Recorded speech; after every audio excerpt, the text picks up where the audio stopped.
Yeah. So that's it. I think we did it, Miles. I think we conquered the candy. Tune in next year. We might do fruit candy and nut candy. Yeah, the sour, miscellaneous, non-chocolate. Also, out there, if you hate the AMSR part, let us know too. So that way. What was that? The AMSR. Oh, the AMS. What would you say? AMSR? You add an extra letter. You know, when I AMSR. Hey, Amos. And welcome to the AMSR channel. It's me, Amos. I'm here to do the sounds. No. No. You don't want to like and subscribe to Amos's channel? No, I do not. Oh, come on. No.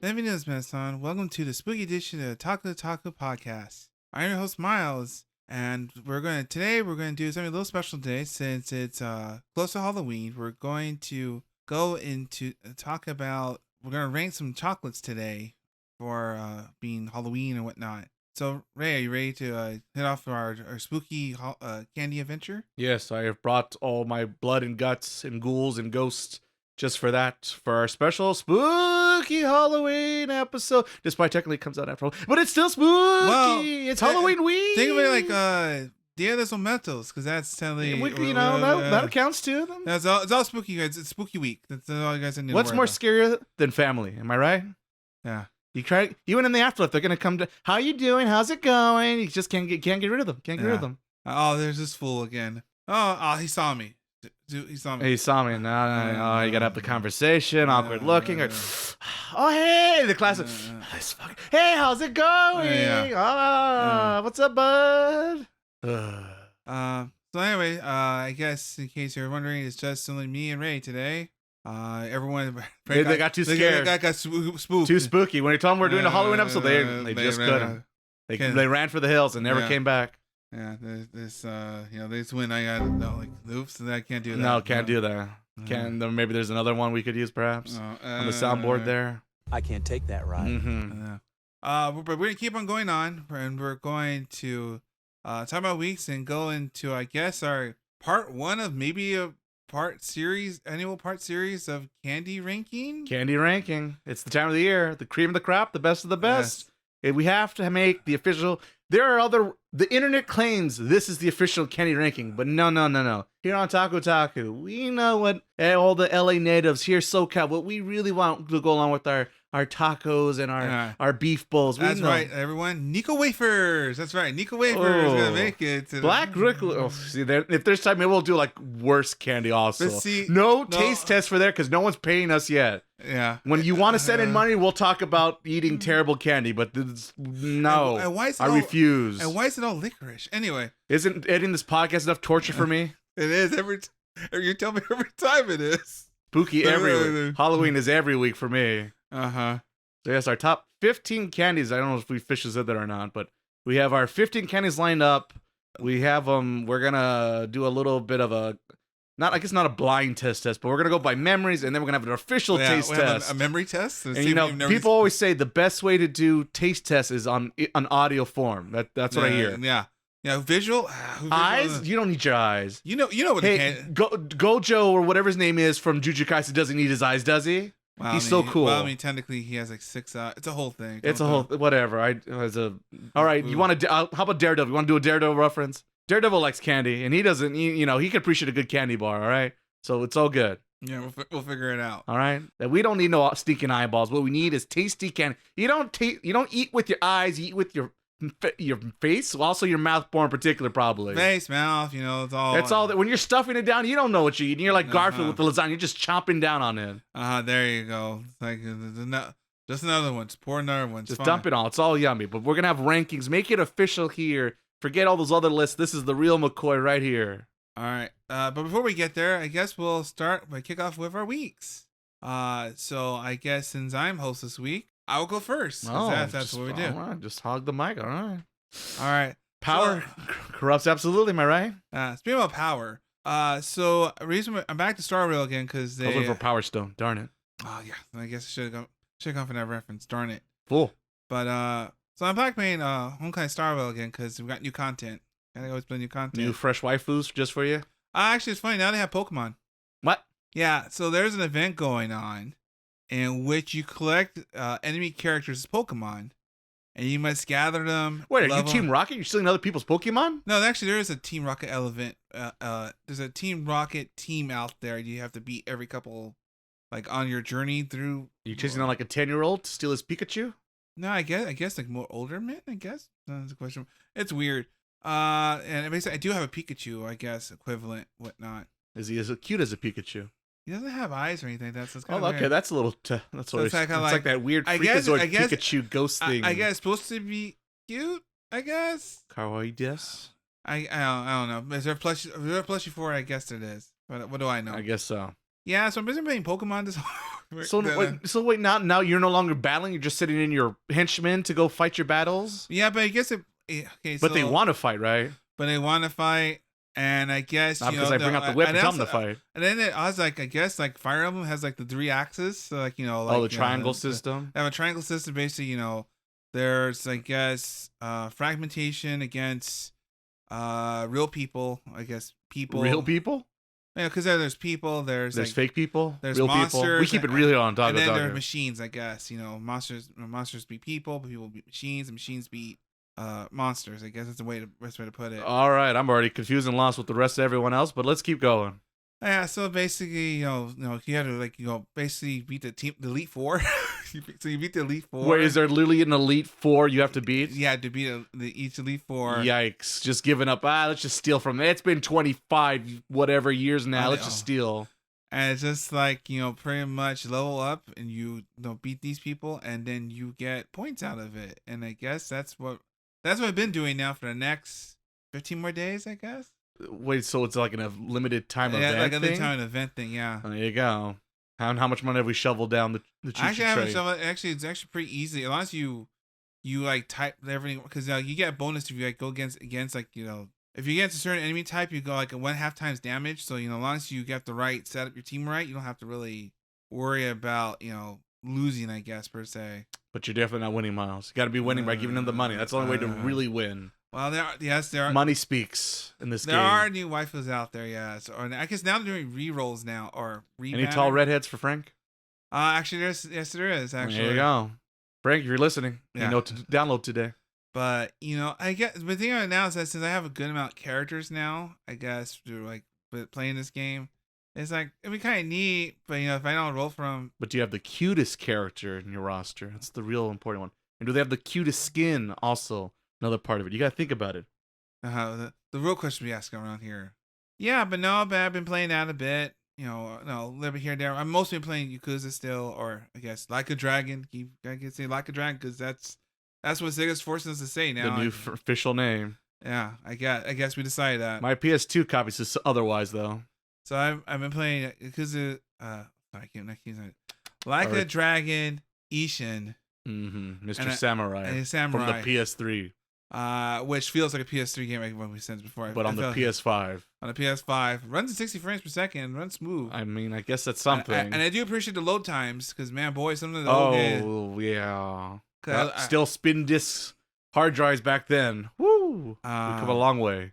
Yeah, so it's funny. In that game, I think I'm reached to the point now I'm getting close to, I guess, where we're Kenshin started at, I guess. They're we're getting to the Great Meiji Restoration. Have you met a guy with a cross scar on his cheek? I'm kind of surprised if I do or not because I'm getting. I mean, someone has to sneak in a Kenshin reference. Come on now. Yeah, because I'm basically I'm being Hajime Sino. So, I mean that literally right. Oh my god. So I'm like, if there's not a Kenshin reference in this, I'll be upset. Yeah, I would just return it. So I'd like to return this, sir. And also, by the way, I learned something interesting about Japanese history. Apparently, people could just change. You could take other people's names, and then it's okay. I guess I am this guy, but my real name's actually this though. But in the history books, I'll be known as this famous guy. I mean, I don't think that's a uniquely Japanese thing. I think there's people who commit crimes and want to hide their identity. Yeah, but they're good. They're good people. They're good. No, they're good. They're good Yakuza. Come on now. Good crimes. Only the good crimes. Whatever. It's okay. We don't kill people, but we do. We take their money because of the shark loans. It's fine. I'm a nice shark. A nice shark. Little shark. Yeah, exactly. As you do. Come on. And so now that game still wants me to spend money. 'Cause I think I mentioned before, but like there's certain DLCs like if I want to get like to upgrade my super weapons, Oh yes. and it's like, well, you can't really. Or it's very hard to find the game, but So are you going back to San Diego, brother? no, Splashing around, nah. going to hang out with the otters and the dolphins. Maybe pick up a nice craft beer while you're down in San Diego. Play some '90s like Euro mix music that you do. Oh Jesus, that. Woo. Which every time you, That was a cool night show, yo. SeaWorld back in the day at the night show. That was good. Back when it cared. I guess I'm reaching the end because I think there's only like 3 chapters left, and then the game I'm finished with the game, I guess. But obviously games they want you to like upgrade your weapon, so you always like send this weapon to upgrade it because the whole upgrade tree thing. Mm-hmm. But the hard thing is it's earning money in this game, because it's always like what's this? Fireman Engage? Yeah, I don't get it. I feel like because always like obscene amount of money. Like how am I going to find this money amount? The price was to earn it through gambling. Gotta break a couple kneecaps. Or I guess keep grinding. It's like there should be like easy way. Hey, oh, it'd be a shame if something happened to your little ramen shop here, man. Yeah. Another thing that's weird to me is that they also have the Yakuza 5 issue I had with Yakuza 5 years ago. What issue is that? And the thing is like because you in a game there are ability trees, right? And once you fully use your ability tree, then you have to go and you have to break it to unlock to get to like the next higher tree. There's always a bigger tree. There's always a bigger tree, and it's always a pain. You do all the work, and it's like you're going to lose all your orbs and everything, and you start from scratch. But now everything got upgraded. It's like I just don't want to deal with it. It's a mixed feeling. When I think of difficult tree skills, I always think of I'm trying to remember which tale. I think it was Symphonia or Symphonia. That's not Symphonia, but no Zelia with the X, because it has like this whole you have like the marbles have to match and they kind of connect and they link into. It's very confusing. Yeah, because JRPGs, am I right? Yeah, because there's certain orbs and there's like regular orbs and there's fake orbs, and I guess you've put in not the fake orbs. And then you put that, and it gets like filler spots for regular. It's just weird, But I have a problem with certain games when they have like break commands, like when break in, start over. It's like the Call of Duty with the whole goofy. Call of Duty like when you break a rank because you like upgrade, you like prestige. You mean the different like rank levels? Yeah, rank levels. Yeah, start over. You start over back at 1, but now you're like now you're level 2 now. It's kind of like all that working and then I got to do it yet again. It could be tedious, I guess. Yeah, I could see that. Yeah, but other than that, that's pretty much what I've been doing. I've been I guess trying to save Japan from itself. There you go. All right. That would be nice to let that ball just sit right there. Nah. I'll let you decide what I was going to make a joke of. So that's the end of my week, I guess. So what have you been doing, Ray? Well, I've been a busy bee on my Twitch channel on Twitch/SD Shonen. Yeah, plug it in. Link in the description below of this podcast if you're listening. I like how you shamelessly just plugged in just hey, man, I'm working hard out here. I'm an editor. I'm a producer. I'm out here streaming out here. I'm doing it all, baby. Sleep? I only sleep. Oh, it's been a long... I know I'm an insomniac, and I talk about it in the review of our what was it? Insomniac's After School anime episode. So yes, lack of sleep, but because of that lack of sleep, I've been able to play some of the hottest, freshest game on my Midnight channel on, once again, Twitch TV. And I've been playing the hottest platformers, 90s Revenge week, apparently, with Sonic Superstars, which I've been saying it every time, and every time I say it sounds wrong. It just sounds wrong. It sounds like an old, like, Sega Saturn game I forgot about. But apparently it's the new hottest Sonic the Hedgehog game that just came out, and yeah, it's good. Yeah, it's pretty much what you expected. It's, I guess it is a 2D Sonic game. I guess the somewhat surprising but not surprising thing is the jump. No, luckily the physics are good. There's no Sonic 4. Oh my god, Sonic 4. I never used Sonic 4. I think you literally almost flipped a chair once because of that. It was, Sonic 4, I'm like, gotta stop myself from going on to a 15-minute round. Why terrible. That game is bad. You don't believe me? Go pick a controller, play the first level of Sonic 4. If you're a Sonic fan and you jump there, you'll know all the reasons why it's wrong with that game. But anyway, back to this new one, Sonic Superstars. So yeah, there's a whole like multiplayer thing you can do with it. I haven't touched that shit. I just played by myself and playing as Sonic, of course. And the physics are solid. They make you think of old school Sonic. If he doesn't have momentum, he'll stop and go back, and then you have to go back and get the momentum to clear the loop-de-loop or whatever the situation might be. The spin dashes here. There's no the drop dash. Drop dash doesn't exist, or at least not yet. Maybe there might be in the New Game Plus mode. You can add that in, but early on in my first few hours playing it, that is not a thing. But the interesting, maybe slightly disappointing thing, depending on how much of a Sonic fan or what your favorite Sonic game might be, is that this game really does feel like successor to like Sonic 1/Sonic CD versus like Sonic 2 or 3 or Knuckles or any of the other ones. Wow. Because I mentioned before, the guy the director of this game is the character designer, which I keep forgetting his name, something with an O. I want to say Otashi something not Yuji Naka. Not Yuji Naka. Yuji Naka is doing some time, right? He's got other things going on right now, that's for sure. But anyway, the character designer, once again, he's in charge of this one. He also is responsible for Sonic CD, because that was the story when look up your Sega Sonic history, where Sonic 2 was happening, Sonic CD was happening. But the thing is, I'm kind of more of a Sonic 2 person myself. It doesn't help that was like our first game growing up we had with the Genesis, and it's the one we played the most. And we also played the same over here. It's like split screen, going around. It's good time. It's a great game. Picking you up to carry your ass over to certain things. Well, was that more Sonic? Or maybe that was Sonic 3, right? That wasn't a thing in Sonic 2, I don't think. Sonic 2, I could run Tails around. could just spawn wherever he wants. That was the trick. Well, he died. Infinity Lives Tails in Sonic 2, and I guess even 3 now I think about it, I think. But anyway, so it's still good, but it is a little bit more slower pace, a little bit more, because like in Sonic 1, I think the Marble Zone, level 2, it's you kind of waiting, you're on the rock, you're kind of floating. Great song. I mean, the soundtrack is still a banger for sure. But it's not. Sonic 2 is more go go go, loop de loop, spin around, twist around, 3D, this and that. But this is a little bit more slower pace overall. In the special bonus level designs, because Sonic has a different thing. Sonic 2's got the the half pipe loop de loop. Sonic 3's got the sphere, turn the whole world around with you. But in this one, there's two things. So they kind of have. When you're chasing the Chaos Emeralds, because you want to chase out the Chaos Emeralds, because of course it's Sonic and that's what you do. It's more of a 3D. The best way I could describe it is do you remember in Sonic 3 where you have to move fast and go upwards before the pipe catches you and throws you out of the bonus level? Yeah.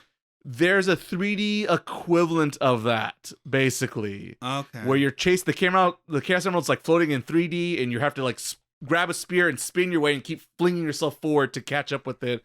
Which also, it's like, meet that with Sonic CD special bonus. We have to catch the UFO that's holding the Chaos Emerald. So isn't like, what's Sonic Mania? Sonic Mania is kind of like the same thing, or maybe I'm thinking?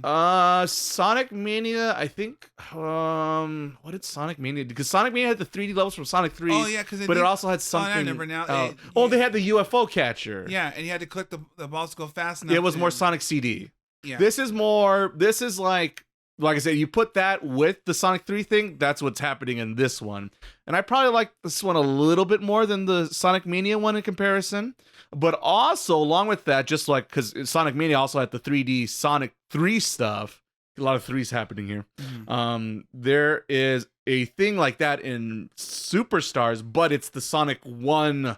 the world is spinning kind of pinball thing. The thing I think you get only 3 characters. You have to know the paths to. And you're screwed up. I've done it once, lucky through it. You know what the surprising thing is? I did it once with the idea I'm going to use emulation. I maybe once or twice used it I just got super lucky on this run and able to catch all the Chaos Emeralds in Sonic 1.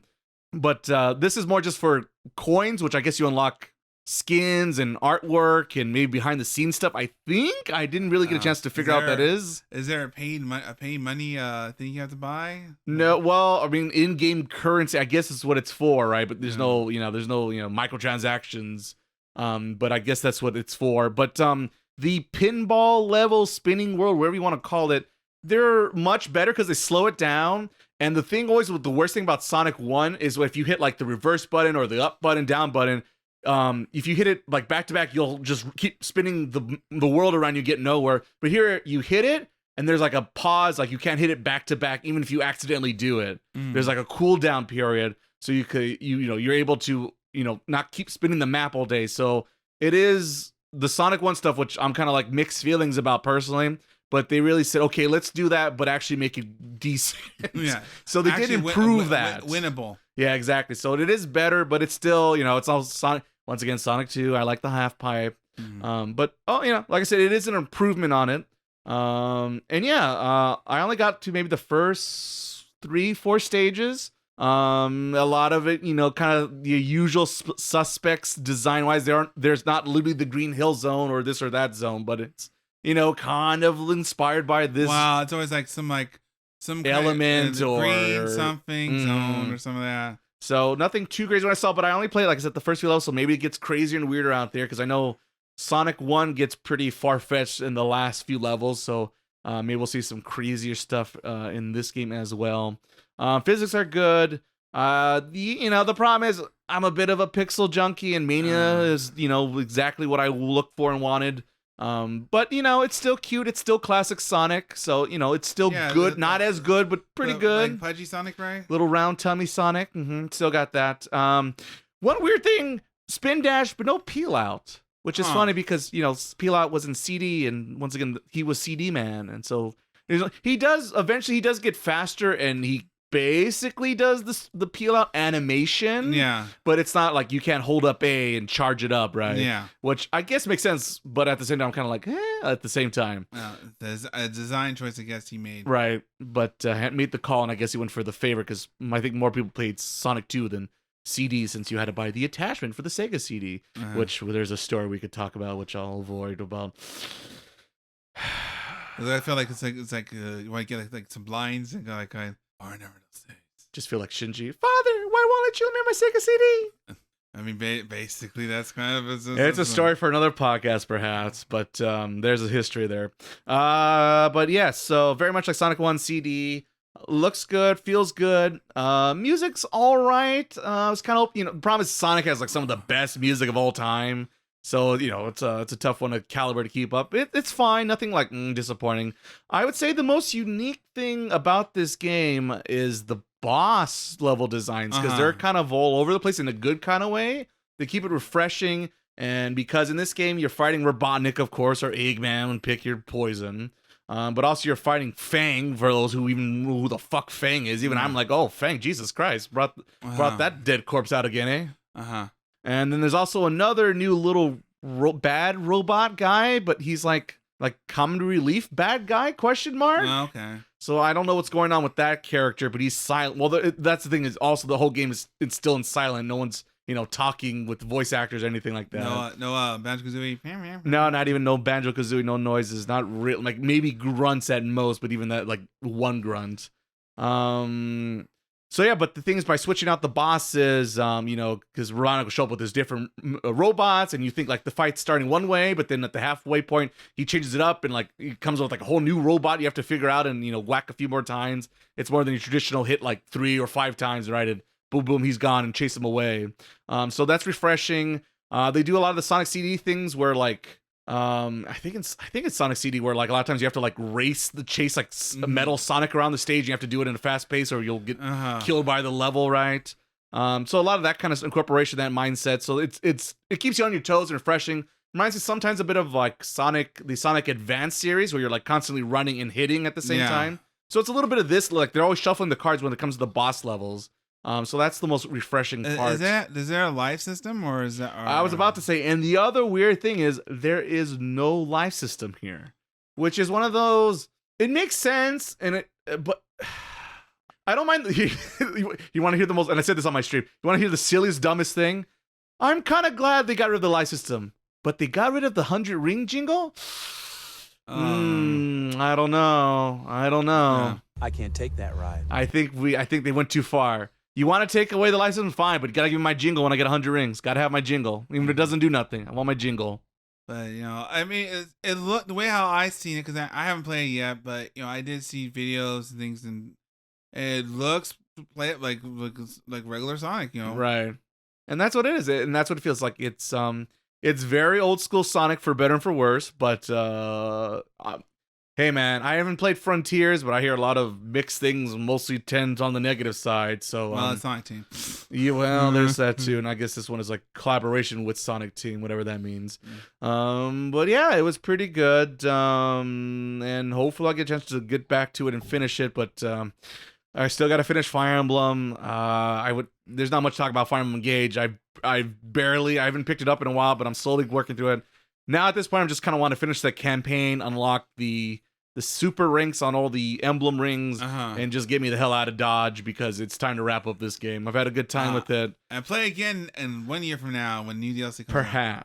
Perhaps. Because that's the thing. There's still more characters and dialogue stuff like I just haven't unlocked, but it's just like I don't got time for I got too many games. This week has told me. Well, this whole week alone is apparently October's become November this year, by the way. Too many games. So, yeah, Sonic good. Looking forward to that. But apparently, there was also another 2D 90s classic from across the pond, if you will, for us 90s kids, with Super Mario Brothers Wonder. The Crack Fest. Indeed, it is. It's out there. They're swinging for the fences like the good old days. So that's actually kind of good to see because I feel like the new Super Mario Bros. Were just very safe. Yeah. Let's just add a new power-up and one or two things and call it a day. Well, this game really does feel like a successor to like Super Mario World. I guess 1 versus because Yoshi's Island is like its own. I always forget they call it Super Mario World 2 Yoshi's Island. I always just call it Yoshi's Island because it's like its own weird. Good game, don't get me wrong, but it's its own thing over there on this side. And yeah, so Wonder played it and it's a very fucking good game. If you're a slight Mario fan, let alone a 2D Mario fan, yeah, just pick this game up. It's just what you're looking for. Winner here. It's sizzling. It's cooking. It's hot. It's on fire. It's a banger. It's all the whatever. Even all the hyperbole all the wonders going. The weird trippiness. It's fun. It's interesting because each time you bump into I think that's what it's called, the Wonder Flowers. Something weird and wacky happens to the level, and now you have to be quick or hurry up, or now you're some weird. Always something trippy and weird happens. It keeps you on your toes. So that's all been pretty interesting. And that's another game, once again, you can play with multiplayer characters, but I've only been playing as Mario this whole time. Yeah. And I'm pretty sure everyone has like Luigi has like the flutter jump, I think, and Peach May has the float mechanics and this and that. Apparently Yoshis can't die in this game. You can play as Yoshi's individual, but I think you can also ride a Yoshi, I think. I haven't caught a Yoshi yet. Ride Yoshi? Yeah, I think that's a thing, right? I feel like I saw it in the trailer. That'd be a weird. And it feels weird. Well, I mean, it's Wonder. How much self-hate is that Yoshi when he dumps that Yoshi to make the jump over? Literally dropped your own brother. Sacrifice had to be made. Apparently. So yeah, really trippy, good 2D classic Mario. You're in a new kingdom. You're in the Flower Kingdom, which I guess is next door to the Mushroom Kingdom. Is that next to the Bean Team? Yeah, that's the other side of the kingdom. The Bean, what's it called? Bean Town? No. Something like that. Bean Bang, like Empire Town. Was it that much of a mouthful? I think it was. That was just like the Bean Kingdom, like literally that's it. Yeah, and yet another, it was like, how many kingdoms are here, I guess? Apparently there's plenty of them in this trippy world that is the Mario Brothers. It's not Brooklyn, that's all I can tell you. But yeah, so Wonder, really good. Bowser's up to no good, but apparently he's still... Again, instead of just stealing Peach, he just becomes an evil flying castle head. Okay, that's normal. And wants to take over the world. And I guess he forgot his waifu this time, which is kind of funny and weird. But like, all right, I guess he's like, every time I try, it doesn't work out, so I'm gonna be different, I guess. I'm going to now to take over the world. If I take over, then obviously, that'd be cool. There you go. If I just skip to, I keep promising acquiring Peach step 1. He keeps failing at that, so he just said, let's skip to 2 and just take over the world. Apparently. Yeah. You got the little houses where you get little power-ups. So I guess the power-ups, is the most probably unique thing after the flowers. So there is the elephant form. I'm sure there's some official canon name I'm forgetting. But basically, it's an elephant fruit, I guess. And you become a little big elephant guy where you can store up water. And then in certain sections to find like the hidden coins, you want to splash some water and get to the secrets in the game. Mm-hmm. Very much like Super Mario World once again, where there's secret exits and outs and paths you could find in the game. And then plus with the elephant, you could have like basically like almost like with the Tanuki with the forward whiplash, kind of, but you use your trunk as the elephant, if you will. Yeah. So it gives you a little bit of offensive abilities. The firepower is still here, so that's good to see intact. You can store up to 1 item as usual, once again from world. I guess the other interesting thing is there is a badge system here. Ooh, a Paper Mario system, perhaps? Kind of, by name at least, but not so much. I mean, kind of yes and no of the fact of Paper Mario. So the badges do each have unique abilities that you could play in, any level that you could start in the game. Goes like, oh, do you want to change out your badge? Now, sometimes change your badge. Sometimes it gives you like extra platforms in case you're having difficulties. You can make the jumps easier with these extra platforms. One, there's like, it gets you to like the Mega Man X theme. You could like kind of jump straight up versus off a wall diagonally. He goes straight up the wall again. Yeah. There's one where you could have like an extra like swim ability, like almost like if you had the frog suit kind of. So depending on the level and what you're trying to do, and once again, you're trying to find all the secrets in the game, right? That's probably the time you want to switch out the badge abilities to find all the secrets. So that's pretty neat. And that's also a 4-player, right? Co-op? Yes. Kind of like the Sonic Superstars. Superstars, yes, they're everyone's part of the. How good it is, I don't know, because like I said, neither one I've got a chance to play, but I know we're doing it tonight. There you go. It is one of those things. I feel like those kind of games going up to 2 players is manageable, but when you get to like 3 or 4. Who is the camera following is my question, well, right? It's like the last one, was it the 3D world, right? 3D world? Right, yeah, 3D world. Yeah, that's what that was but that was 3D though, I guess. Right, and it's a little bit different, but it's just as a game designer, which way do you go? Do you make player 1 like put the camera locked onto him and wherever they go, everyone has to keep up? Or you stretch the camera out. Or is it like whoever's the furthest? Yeah, exactly, right. Because it's just kind of curiosity to see how that works. But like I said, I haven't got a chance to check that aspect out, just single player stuff. But yeah, it's got the overworld where you walk around and it kind of lets you choose, oh, do you want to go to this level? And it tells you like the difficulty. So, if you want the challenge or you just want things nice and easy and you collect enough coins of the special coins, you can progress in the story and the levels. Yeah, and just weird abilities with the wonder stuff happening. The music, really good. Has some new music, has some new remixes of the classics. How do you feel about because you probably the new Mario voice or Luigi voice, right? I've only heard Mario because I've only played as Mario, and it's fine. It's Mario. Mario says like Yahoo half the time, where we did it. It's very. He doesn't talk as much, but they seem fine. Is it not? It's not my. It's not my Mario, but it's fine. It's a little weird, right? Because, you want the voice you remember, but sadly, he can't keep doing it forever. I imagine sometime the man wants to retire from the job. You could be like Darth Vader, to send your voice to the people. Well, that's the other good thing, bad thing about the future in regards to that. But, you will live forever. But yeah, no, the like I said, I only heard Mario. He seemed fine. Once again, just generic one line, I did it, or this and that. And, just sounds like and Mario. Animation's pretty neat, huh? Because I know. The animations. That is definitely. I guess I forgot about. To me, it's the most obvious thing I forgot to talk about. But yes, the details and the little things. When you go up a pipe, he kind of his body implies like, oh, I'm going up versus like I'm going left or right. There's a unique animation for every situation, and if you're the big elephant guy, he kind of struggles a little bit more going down the pipes and this and that. So yeah, a lot of details in the animation, which really make the game pop and shine, because that was the other thing. Once again, Super Mario Bros., the new Super Mario Bros., it just kind of went very safe, kind of boring a little bit with its visual aspects. Well, it was unique, but it also in time felt safe. Yeah. And I felt like watching trailers, things like that here, I feel like we're doing something different. We're trying to make Mario more, involve Mario a little bit. Yeah, it makes you feel like he's part of the world and a little bit more personality, because, sometimes his hat, he goes to the warp part and his hat floats around and he grabs his hat. Just little cute character moments right there. But like, it for once gives Mario personality, and that's always been a thing, speaking about Sonic and Mario, kid growing up in the 90s. Sonic, when you didn't move into them, Sonic would look at you, tap the foot, like, come on, let's go, gesture, right? But it gave him character, right? Which is, Mario didn't do that shit. Mario just stand there on the screen until he died, the timer ran out, right?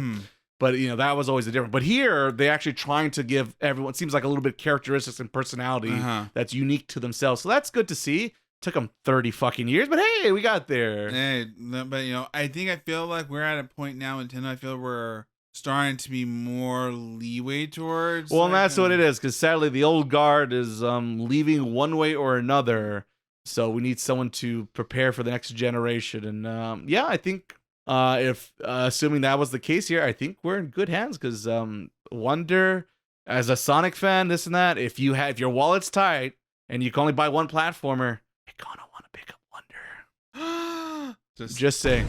Shocked over here. It's if you have to choose. They're both good games, but yeah, one is a little bit more magical, fantastical, and feels we're doing something more than just. All I know is that younger version going like, I'm sorry, what now? A little bit. But Sega doesn't. It's like I got all my Sonic staring at me now.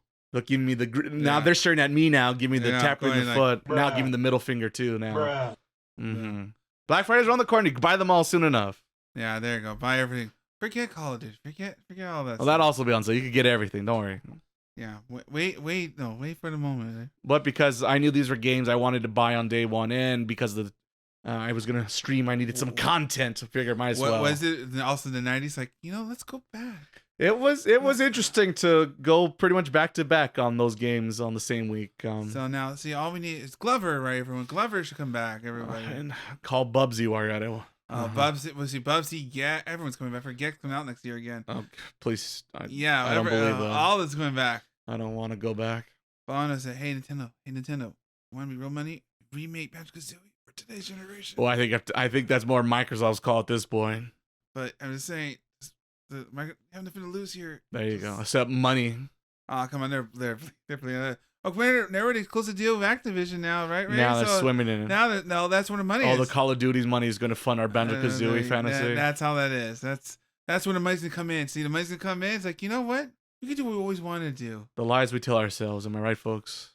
I could wait. Hey, if Mario and Sonic could come back, hey, Well, wait, the back? They never left. We're talking about back. Night Meat. There's maybe a chance. There you go. Gonna say it's pretty much Mario and Sonic. I feel like still this day. Poor Mega Man's still not in the picture anymore. Yeah. And while Capcom is making money with Resident Evil, I guess why go tap that market? Apparently, as a guy who also enjoys Resident Evil. So yes, and that brings me to my final game of the week that I dabbled and also played on Twitch. Was the new Marvel Spider-Man 2. Remember, folks, it's the Marvel Spider-Man 2, not because if you put in Spider-Man 2 in Twitch, you're going to get the GameCube PS2 Spider-Man 2. A very good game nonetheless, but a very different game also as well. But yes, the Marvel Spider-Man 2 on PS5, I got a chance to play the first few hours. And meh. It turns out it's more Spider-Man. And it turns out with Miles Morales and the original Spider-Man release on PS4, the Insomniac knows what they're doing with this property, and they're just keeping up with it. Pretty much what I play with, it's a lot of the same mechanics when it comes to the combat, very Arkham Asylum, wombo combo people in the air, web them up, you got some gadgets you could deploy, a lot of cinematics, we got some story, a lot of story happening here. And yeah, the intro was a big Hollywood production, I guess I would say. In a good way. Probably more than what Marvel did in the movies for years. Well, there's that. Let's just say if you're a Spider-Man... I'll admit this game early on made me think a lot of Spider-Man 3 for multiple reasons. I guess I'll leave it at that because I don't want to spoil anything. But a lot of Spider-Man 3 vibes early on. Wait, is Venom in the game? Well, according to the box art, yes he is. But I haven't seen anything. Well... I've seen the opening cutscene teases of what's happening with that story part, kind of. But it's one of those stick tuned to find it out. It was funny though playing this game because the last time I played this game, or when I played this first Spider-Man game, it was the original unpatched Spider-Man game where it had, I guess, the more unique Peter Parker model, if you will, versus not the Disney, the Tom Holland stuntman edition, which is fine. Tom Holland at home. Yeah, take your own portable Tom Holland on your PlayStation. It's fine, but it's just kind of jarring. Like, oh right, they changed them. Right. Yeah, because I don't want to spoil story. Not like I said, I really don't spoil story stuff, but other people enjoy that opening cinematic good stuff. Combat's still good. You could pull a GTA 5 here apparently, where you could pretty much switch out Peter Parker for Miles Morales on the spot, it looks like, and each have their own different unique skill tree since they have their own abilities. Is that? Like, is it very quick or like? Yeah, I only got a chance to do it like once, but yeah, it's pretty much, hey, you're doing on this, and then there's even sometimes you'll bump into each other, like if you're stopping a street crime, like Miles or Peter will jump in and be like, hey, how's it going? Need a hand? And they'll give you a hand, and take out the throws, and they do like a cute little animation. When we beat those guys, a little high five or this or that. Uh-huh. So it's very cute. A lot of like little character things happening, a lot of personality. Mr. Yorenthal, everyone's favorite voice actor and everyone's favorite anime and or video game. He still knows how to play the character very well. And pretty much all the voice acting is top notch, and like I said, just productions up the roof. So he's hoping for this holiday season. It's the only thing they got, but it might be the only thing they need. We got the tease of Craven, which I think they showed in one of the PlayStation events, so nothing, crazy there. But he's a big old dude now that I saw him again, and it's like, oh wow, okay, that might be a challenge. But yeah, there's a lot of backstory stuff happening. Yeah, it's good. I look forward to playing in more details in the future. But like I said, I gotta at least finish Fire Emblem, and I'm hoping to at least beat the Mario and Sonic games, and then maybe jump into this one officially. So there's a dabbling here and there, or just little sampling, just because I knew I was gonna buy them on day one. Got to give out the support for the games that I know I want, and plus, something to put content on the Twitch. So just to be clear, so there's a Mario, Sonic, and Spider-Man. So the 90s are back, baby. There you go. So are you in, bro? I think I'm back in. Yeah, just most definitely. Reject modernity, embrace tradition. Exactly. Apparently, why go forward? You could go back. You gotta do something about your terrible. You gotta do something about your terrible video games, Marty. Yeah, the great guys. You always can go back. There you go. You always go back. Does anyone see my sim trunks? Yeah, it's fine. Perfectly fine. So yeah, that is what I've been playing on Twitch. And the last thing, despite it's not really so much it's more of a hardware. One more thing. Well, there's always one more thing. I'll reveal it, and out of my pocket though. That's a big pocket. And out of my big pocket, I'm pulling out the Oculus Quest. Sorry. The Facebook Quest 3. I couldn't even do it. I couldn't do it. What? You mean the meta? Sure. Some people might call it that. The metaverse. That's what the Zuckbot says. Rolling my eyes. The cringe.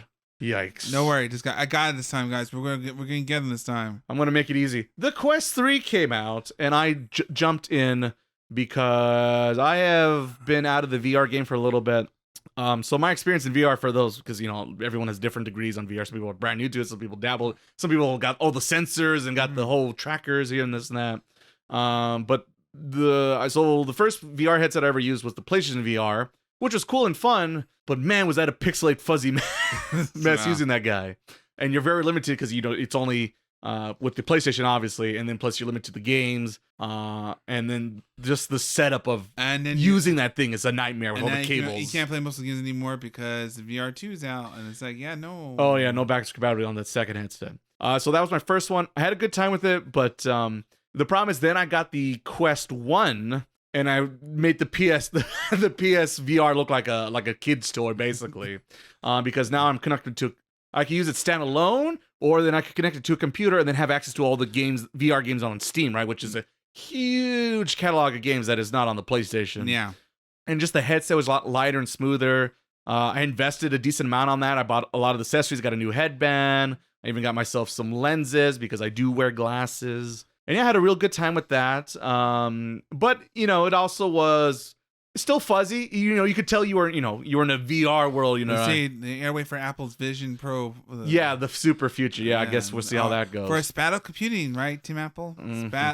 Spatial computing. Whatever the hell that means. So then I had enjoyed the Quest 1, played a couple games here and there, had a good time. I liked the fact, the controls are way better. Oh god, the Move controls on the PSVR. Yikes. Well, I mean, we used what we got, right? So that's just using technology from the PS3. Maybe we should rethink this. But anyway, so the Quest 1 had a good time with that. The controllers had set up with the PC access. But then Quest 2 came out, and that's when I feel like a lot of people jumped into the VR world because the headset was better, it was cheaper. So a lot of people jumped in on the Quest 2, but I just never did. I was just kind of like, I'm having a good enough time with the Quest 1. It does most of the tricks and bells and whistles, so I'm good. I know I did, because it was at a time before the price hike. Yes, that also was a thing that happened. Which then now, I guess they now it's back dropped it back down because now the third one's out, so yay or nay. I feel bad for anyone who jumped on the Quest 2 somewhat recently, but not super recent, or didn't know that the 3 was around the corner. Yeah. So that's definitely a bitter taste. But yeah, so I waited this whole time, and sure enough, the 3's out. I had a few extra dollars in my pocket. It's the holiday season. Oh, what the fuck? Let's jump back into... Also, it's content for the podcast. Also, exactly. Content for the podcast, and maybe Twitch stuff if I could figure out how to do that, because that is an extra thing to figure out. I've struggled trying to put up a PlayStation on Twitch, so how to do a VR headset is a whole nother ball game. So Quest 3, off the bat, if we're just going, you put on the headset, bada bing, put on the world, yeah, it looks a lot nicer than the Quest 1 that I remember. Everything's a lot sharper. You really have to go up on, to the 3D object and really put your face in front of it and then there's the pixels and the fuzziness. But if you're far away, everything looks like a solid straight line and smooth and neat. And so if that's what you came for, yeah, it's a big hardware boost. The interesting thing that at first I wasn't really got it or into it, and I'm still kind of on the fence, but it's slowly growing on me, is the whole mixed reality aspect with the AR technology. Yeah, because I think my headset, you could do that too a little, but not as good as the third one, but you can do mixed VR, because that's the one, at the end of the day, most likely probably win between VR and AR. That's what they're betting on between the Facebook people and Apple people. They're betting in a world where you no longer need monitors. You just put this thing on your head, and now you have all the monitors in the world. Yeah, and then everyone will look at you creepily as they look at your eyes. They're totally on the smile for the camera. You're never here with the kids anymore. You're always in the VR headset. Always going to lead to another world. Exactly. But yes, so Quest 3, the headset, the mixed reality aspect. It is very nice having the option, because that's been concerned with both with the Quest 1 and even the PlayStation VR, is once you have that headset on, you have that headset on, right? So if someone calls you or something's happening, you got the whole production, take off the controllers, the straps, the headset, this and that. But here, there's cameras on the outside of the headset, and you can just see your room or your environment, wherever you're at, and you can, you just know, oh, my bed's here, oh, the chair's here, oh, there's some shit on the floor. I forgot that my kid finally got to pick up his Legos. Yeah. You can see the world around you pretty easily and quickly. And it does look it's very weird, because if you don't think about it, you just feels like you're just in your room or wherever you might be with this headset. And it takes you and you realize oh, no. I got the silly headset. I'm looking in my room through cameras. You're looking through your room, but it looks like you're looking at yourself, right? Yeah, because you're just so used to staring in this normal environment you see all the time, until you actually look and focus on that versus the main menu, the VR head HUD you're using. You don't realize, and it's kind of cool and weird. That the fact that you're in a different space, but also you're in your normal space at the same time. Right. So it's just that mindset. It's slowly trying to, it's I have a few synapses happening in my brain with this notion. So if I have anything you try I'm assuming you probably tried Job Simulator or something like that, to any of the classics and see if it's better. There are updates coming for the Quest 3, but it is very particular, and they're not out just yet. I think a lot of them are coming out between now and January, I want to say. Yeah. There is nothing that I knew for sure, they updated for Quest 3. But the other thing is, I have to look this up. I haven't got a chance to look it up. Is a lot of my VR collection is I bought through Steam, because if I buy on Steam, it gives me the option to play on the Quest, to play it on an Index, or anything else I want in the future. Yeah. So I don't know. By doing that with the Quest, do you get that graphical updates, or do you have to have the native thing running on the headset itself, which means I have to buy it through Facebook itself, right? Yeah. And you mean Meta? Yeah, no. And so I do have a couple games I bought through Facebook, but only a few games, and everything else has pretty much been through Steam. So I guess I'd have to Google and figure out how does that work if you want to really take advantage of the headset. But like I said, I mentioned it. Just by running games narratively, I've been using it. The one or two games I have on my catalog there, and then plus I've been using the wireless stuff. Yeah. By the way, I would recommend using right now, if you're interested, to use the virtual desktop app. If you have it, it is a separate third-party app you have to buy, but it's a lot more stable than trying to use the official Quest wireless connection. You can still connect it through a wired, but most people want to be wireless, right? So and it makes sense. And it, like I said, I had one good experience using the official method, but ever since then I just went to virtual desktop, and it's been a more stable point and easy to access all my Steam VR catalog. And apparently there's a VR. They updated the Steam VR thing. Yeah. I did not. It was very surreal. Where I played it the first day and it was like the interface I remembered. The next day I came back.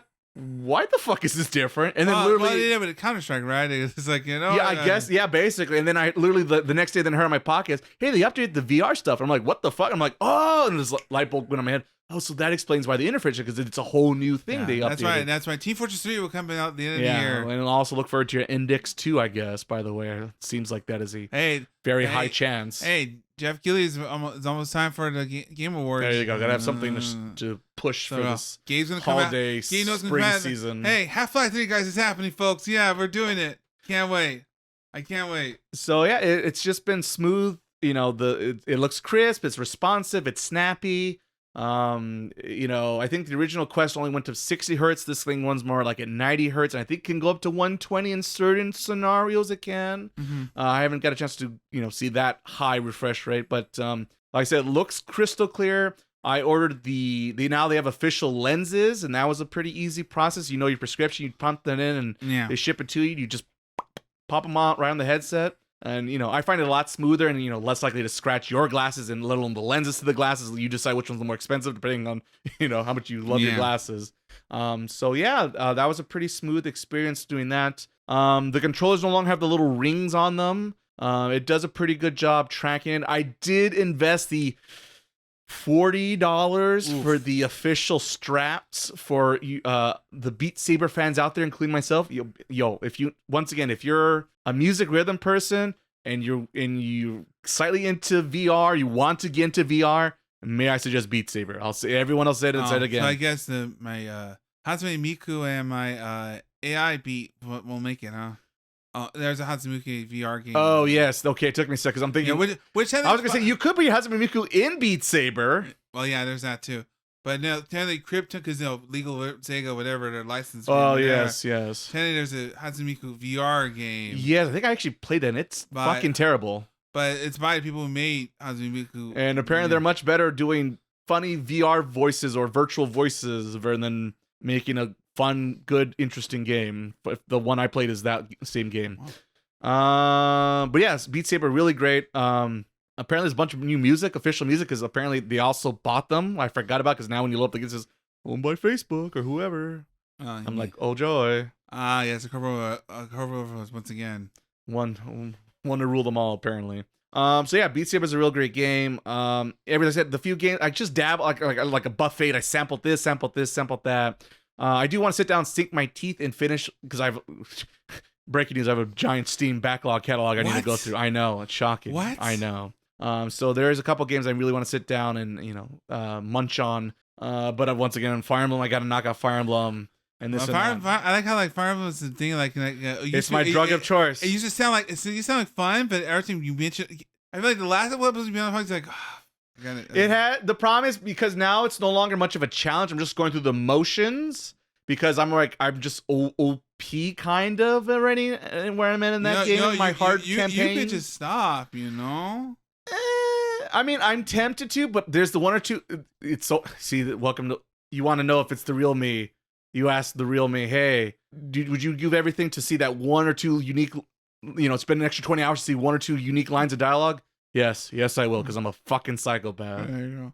I did it with Awakening. I did it with Three Houses. They talk to each other? Oh, I gotta Despite you could just go to YouTube and watch like the 5-second dialogue, but I want to see it with my own eyes. Yeah. That reminds me of the Goofy. Like when I tried 100% Psychonauts when it was, and then like so you just watch it on YouTube. It's like, and I can't know, but it's not as much as you achieving. Exactly. No, achieving it yourself. I'm just Darth Vader at the end of Return of the Jedi. And pretty much, let me see the cutscene with my own eyes. Spoilers. The 100, but this wasn't worth it. Yeah, that's probably mostly true in most of those experiences. But one or two last things on the quest thing, since I've been really sitting down and playing with it. The biggest downside that, and I've heard a lot of things on the interwebs. I haven't got a chance to really investigate it myself, if you will. But the concerning part about this thing is like the hardware is impressive. The in and out mixed reality is this and that. It's really nice, decent. Yeah. It is expensive. That's the other thing. The price tag is $500, which is kind of a leap because Hey, that's less than the PSVR 2. Well, there's a thing. So there's that. So it is standalone, and that's the thing is you got to think about it. It's standalone. If you want it to be standalone, you can also connect to your PC, so it can be a PC headset. So you get a little versatility. It's got the mixed reality stuff, and yeah, you don't have to buy another PlayStation if you don't, So it's cheaper, and then it's not what is the Apple headset? 3,500? Is that right? I think it was like the last time I remember was almost 1,400, some kind of ridiculous number. 1,400? Yeah, Wasn't it more than that? Maybe you're right. Maybe I thought it was like 14. No. It was pretty high. Honestly, it's like $2,000-$3,000. Anyway, it's very It doesn't expensive. matter. No one is probably. Well, you have to be very much an Apple nerd and this and that. But anyway, so it is more expensive. And so with the price tag, the other concerning thing I wanted to start with was the battery life on this thing. It sucks this thing. And that's why you buy the battery pack. Well, here's the problem. So with the Quest 2, a lot of people come with different solutions to, keep you in the zone, keep you in the game for extra hours, especially people. But I want to talk to my wife for this whole time. I don't want to. And that's what it is. A lot of people like using the VR chat, right? Which is just hanging out, talking to people on the internet.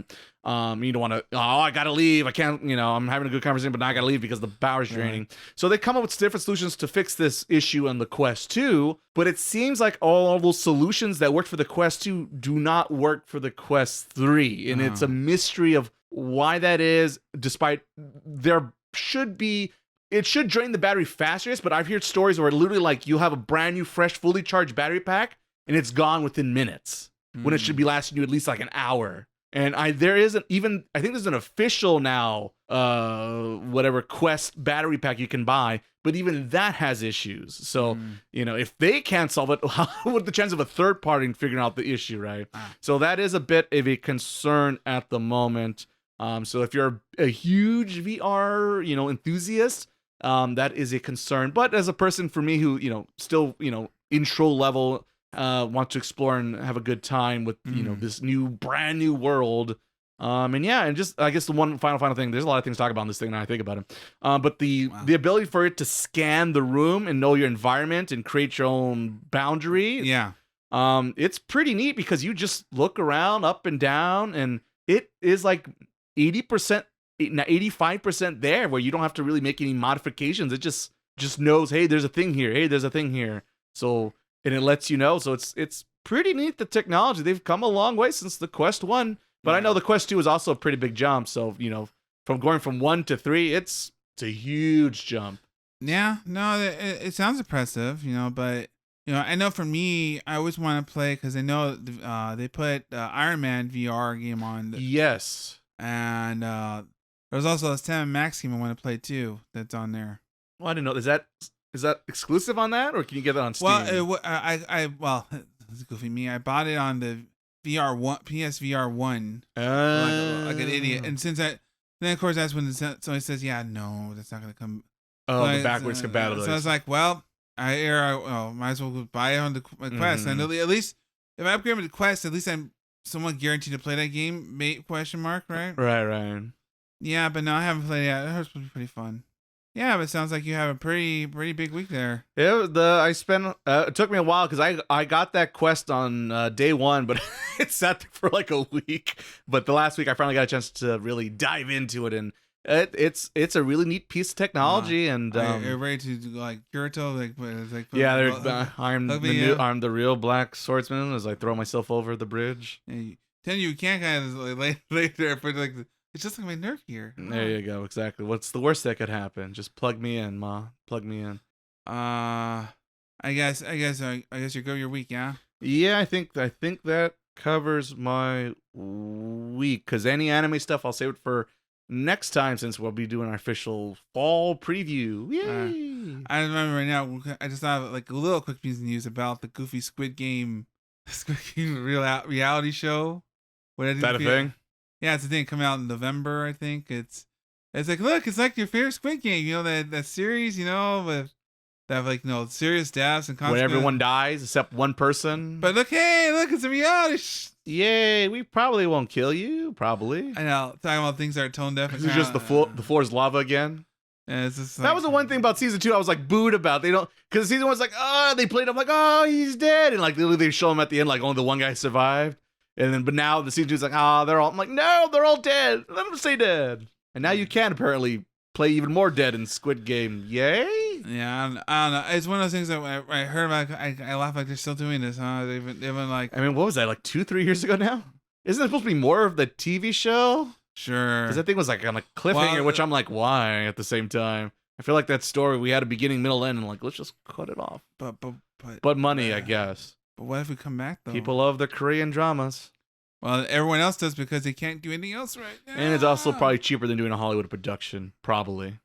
I guess that's my little bit of news there. I thought that was kind of funny to share. Big news. I guess with that out of the way, we got our weeks out of the way. Is it trick or treat time? It's time to rank them. Rank them all. Rank them all. Oh, that was really, what is it? Oh, it's the Joker. Rack them up. Rack them up. Well, that's just like your opinion, man. We're going to hear this throughout. Everyone's going to be saying that as we talk about this whole segment, aren't they? Yeah. The wars are going to begin. And then every time. But you can't do this to me. Your favorite candy bar. Yeah. We're going to just smash. I hate everything else. Your favorite anime sucks, and so does your candy bar now, too. Never. Some men just want to watch the world. And I'm very curious, because, brother, it's been a minute. I think you have more of a sweet tooth than myself. So it's going to be interesting to go back to these flavors I remember as a kid, but that I normally don't get on a, somewhat or semi-regular basis. Mm-hmm.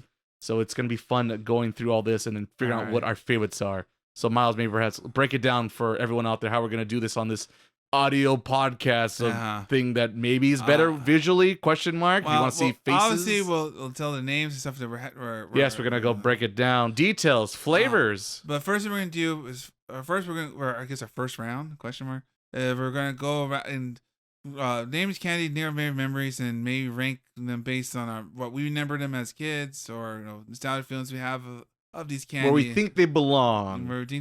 Without officially diving into it. And we're going to break them down to the different category, your A's, your B's, your C's, your D's. It's similar to like our practice we did on video game consoles. If you guys, a couple podcast episodes ago, we did just that. A couple?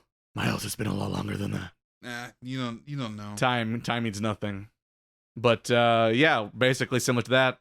We're going to be breaking the categories, and then we're going to actually do our taste test, and that's when we're going to officially rank them in number order. All 15 different. I did some research. I had to figure out what are the popular candies. And then doing that research, I said, okay, we can't have like every different weird candy because then we're just gonna really get tummy aches. So I figured this time around, let's just do the top 15 popular favorite chocolate Halloween candies. Yeah, according to the internet, right? Yeah, so if you're looking for your Starbursts, your Skittles, your hot tamales, this and that, they are not available this year, but that's it. Gotta have something for next year. Gotta keep that content coming. So if you're a chocolate fiend like I am, though preferably dark chocolate, but sadly there's no dark chocolate in front of me. Boo. Milk chocolate fans rejoice. This is the podcast episode for you. There you go. All right, so I guess are we ready to go with this? I guess let's just do it. Let's just gotta take that leap. Let's go. There we go.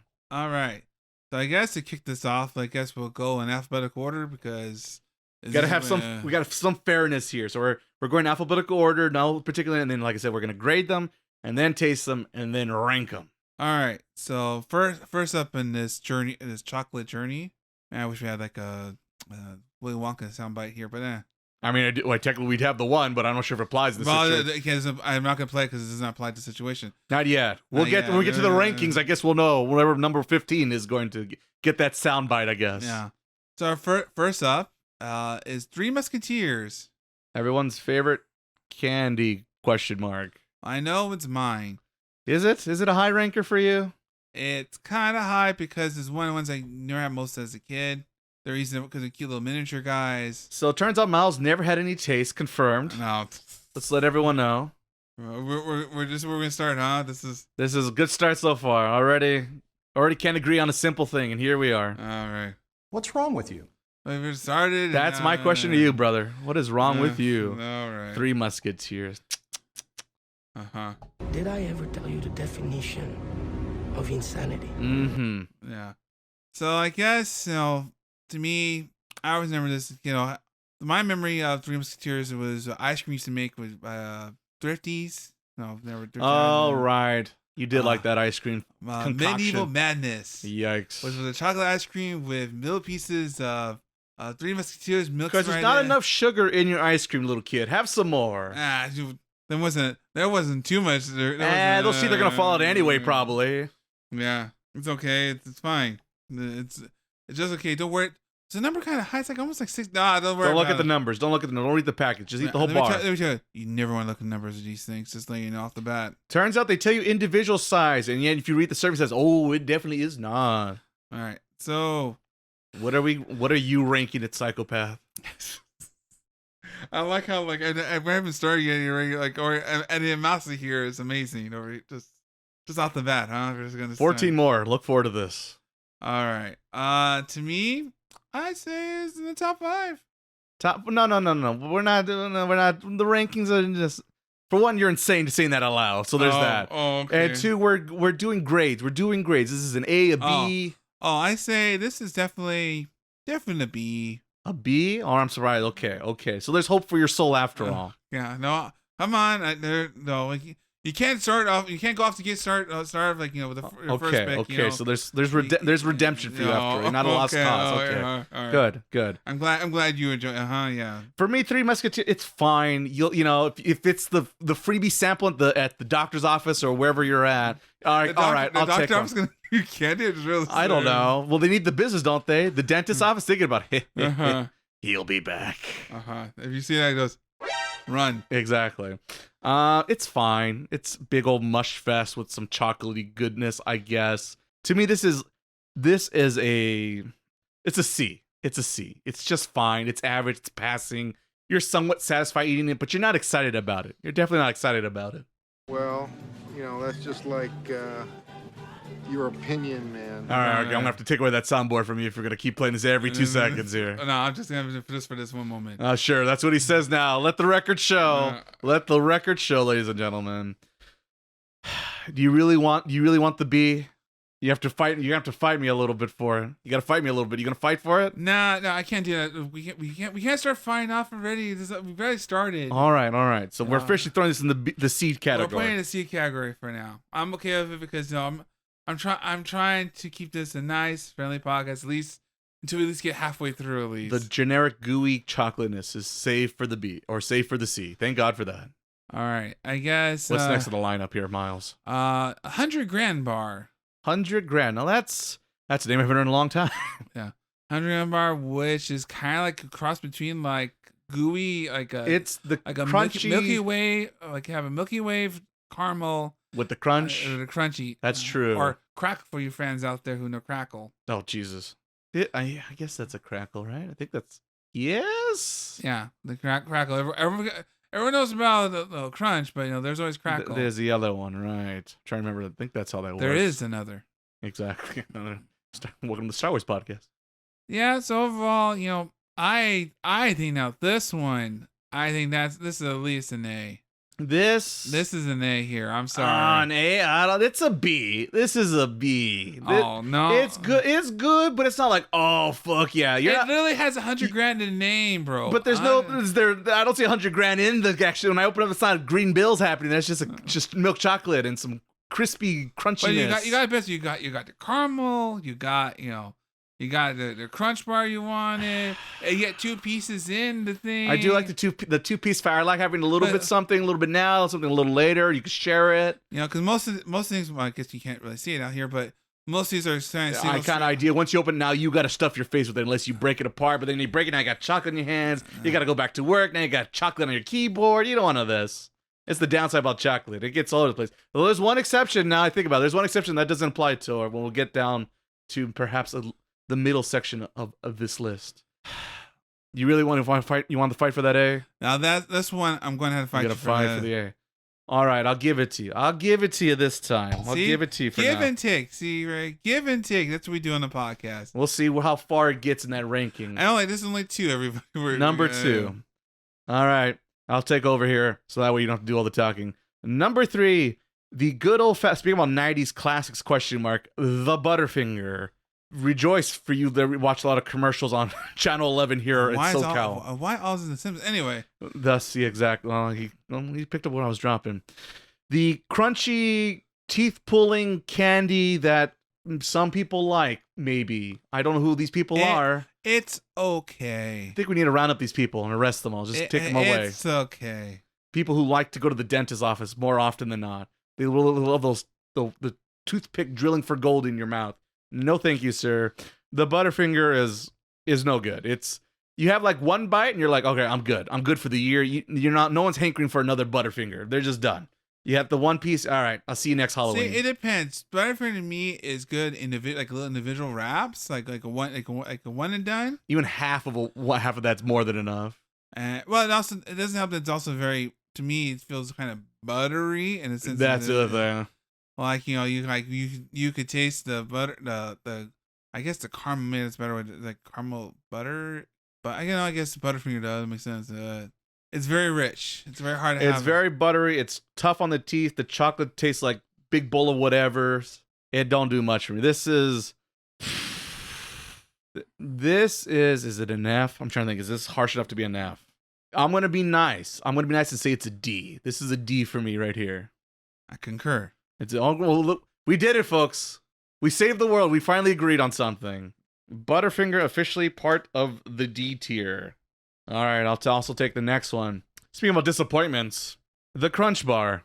Fill your hand, you son of a bitch! Really, you're gonna defend the Crunch Bar? The Crunch Bar is not as bad as you say it is. Nah, dog. The Crunch Bar is at least a B. I feel bad making fun of all the Butterfinger, and now here comes Crunch Bar. And I'm like, oh, look at comes the real clown. Beep beep, big red shoes and everything.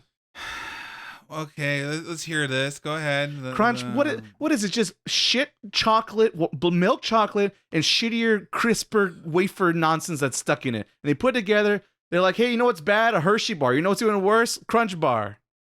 But the thing, okay, the damn Crunch Bar is like, if they're like an older Crunch Bar, when it starts, Oh, that makes it even worse. That's pretty bad. That's like a Z tier. I'll admit that. It's literally like probably the worstest aging candy for sure. But I mean, come on. I mean, like, they put we put a crunch on an ice cream cone, put a crunch like the Bunch of Crunch. You put that in ice cream, things like that. It's like Chef's Kiss. No. You want the right balance of crunch, and that's what the 1,000 grand's for. Crunch is just a poor man. This is like a 1 cent bar. That's what the Crunch Bar is. The 1 cent bar, 100 grand and 1 cent bar. That's the Crunch Bar. No one wants this bar. You're bummed out. You're like, I guess I'll eat it. Now, that's when you eat you go through your pumpkin with all your candies. Guess what's in the bottom? Hershey's and fucking Crunch. That's what's left there. I mean, you're not cracking up that Crunch first. When you look in that bag, that sack, after you put the rock back on the floor that you got, you're looking at that Crunch Bar. You're thinking maybe the rock was the better choice after all. But it's crunch time. I mean, I guess it's helped because I literally have a pillow. Think about the game developers out there. Do they like crunch time? No one likes crunch time. This is why crunch is synonymous with all these terrible business practices. It's crunch time. And guess what? When it's crunch time, they make you stay overtime and for hours without pay, and then they give you a Crunch Bar for insult. What's wrong with you? Why bring up I'm just not. There's a reason why they call it. It's bad for a reason because the candy bar is just as bad. They go together. This is if I didn't say it, this is an F tier. Oh, this is it. This is the rock bottom. Welcome to hell, ladies and gentlemen. All they have is crunch. You serious? Most definitely. I mean, come on. It's at least a C. A C? C for crunch. Oh my goodness, this man's insane. All right, I'll be nice and conceive, and we'll meet in the middle. We can compromise. This is the one time we could compromise, and we'll meet in the middle. Crunch Bar. Ugh. Detail. Lucky this guy. Who let this guy in this podcast? All right, Miles, back to you. You take the lead on the next. And then I guess one of which we never really have. Here's the thing. This is the problem. I feel like we're gonna look at each other and be like, oh, what is this? And what does it taste like? And do we like this? I don't know. The 1 or 2 times I've ever had this candy bar, now I see it in front of me. Yeah, it's one where kind of like, do we even had this? Have we had this? And what does it taste like? And what is in it? What is this candy bar? The candy we're talking about is Heat's candy bar, which apparently was on a lot of people's list. Despite I'm like, who the fuck's had this candy? I've never had this candy. And also I guess it's kind of there never was individual of it, or I never seen it when as a kid growing up. I don't think so. versus like, you see the Reese's cups by themselves and a little pack of M&Ms. Yeah, I don't remember seeing this. Now I'm gonna hold it up in my hand and be like, what is this? Like peanuts or something? Toffee, English toffee, and rich chocolatey. Not chocolatey. The word chocolate scares me. Well, the lawyers told us that we can't say it's chocolate, so let's say chocolatey, chocolate-ish. It's chocolate enough. That's all you need to know. See, I don't know. I have no feelings one way or another since I don't. It doesn't sound like you neither. So, do we just go for the C?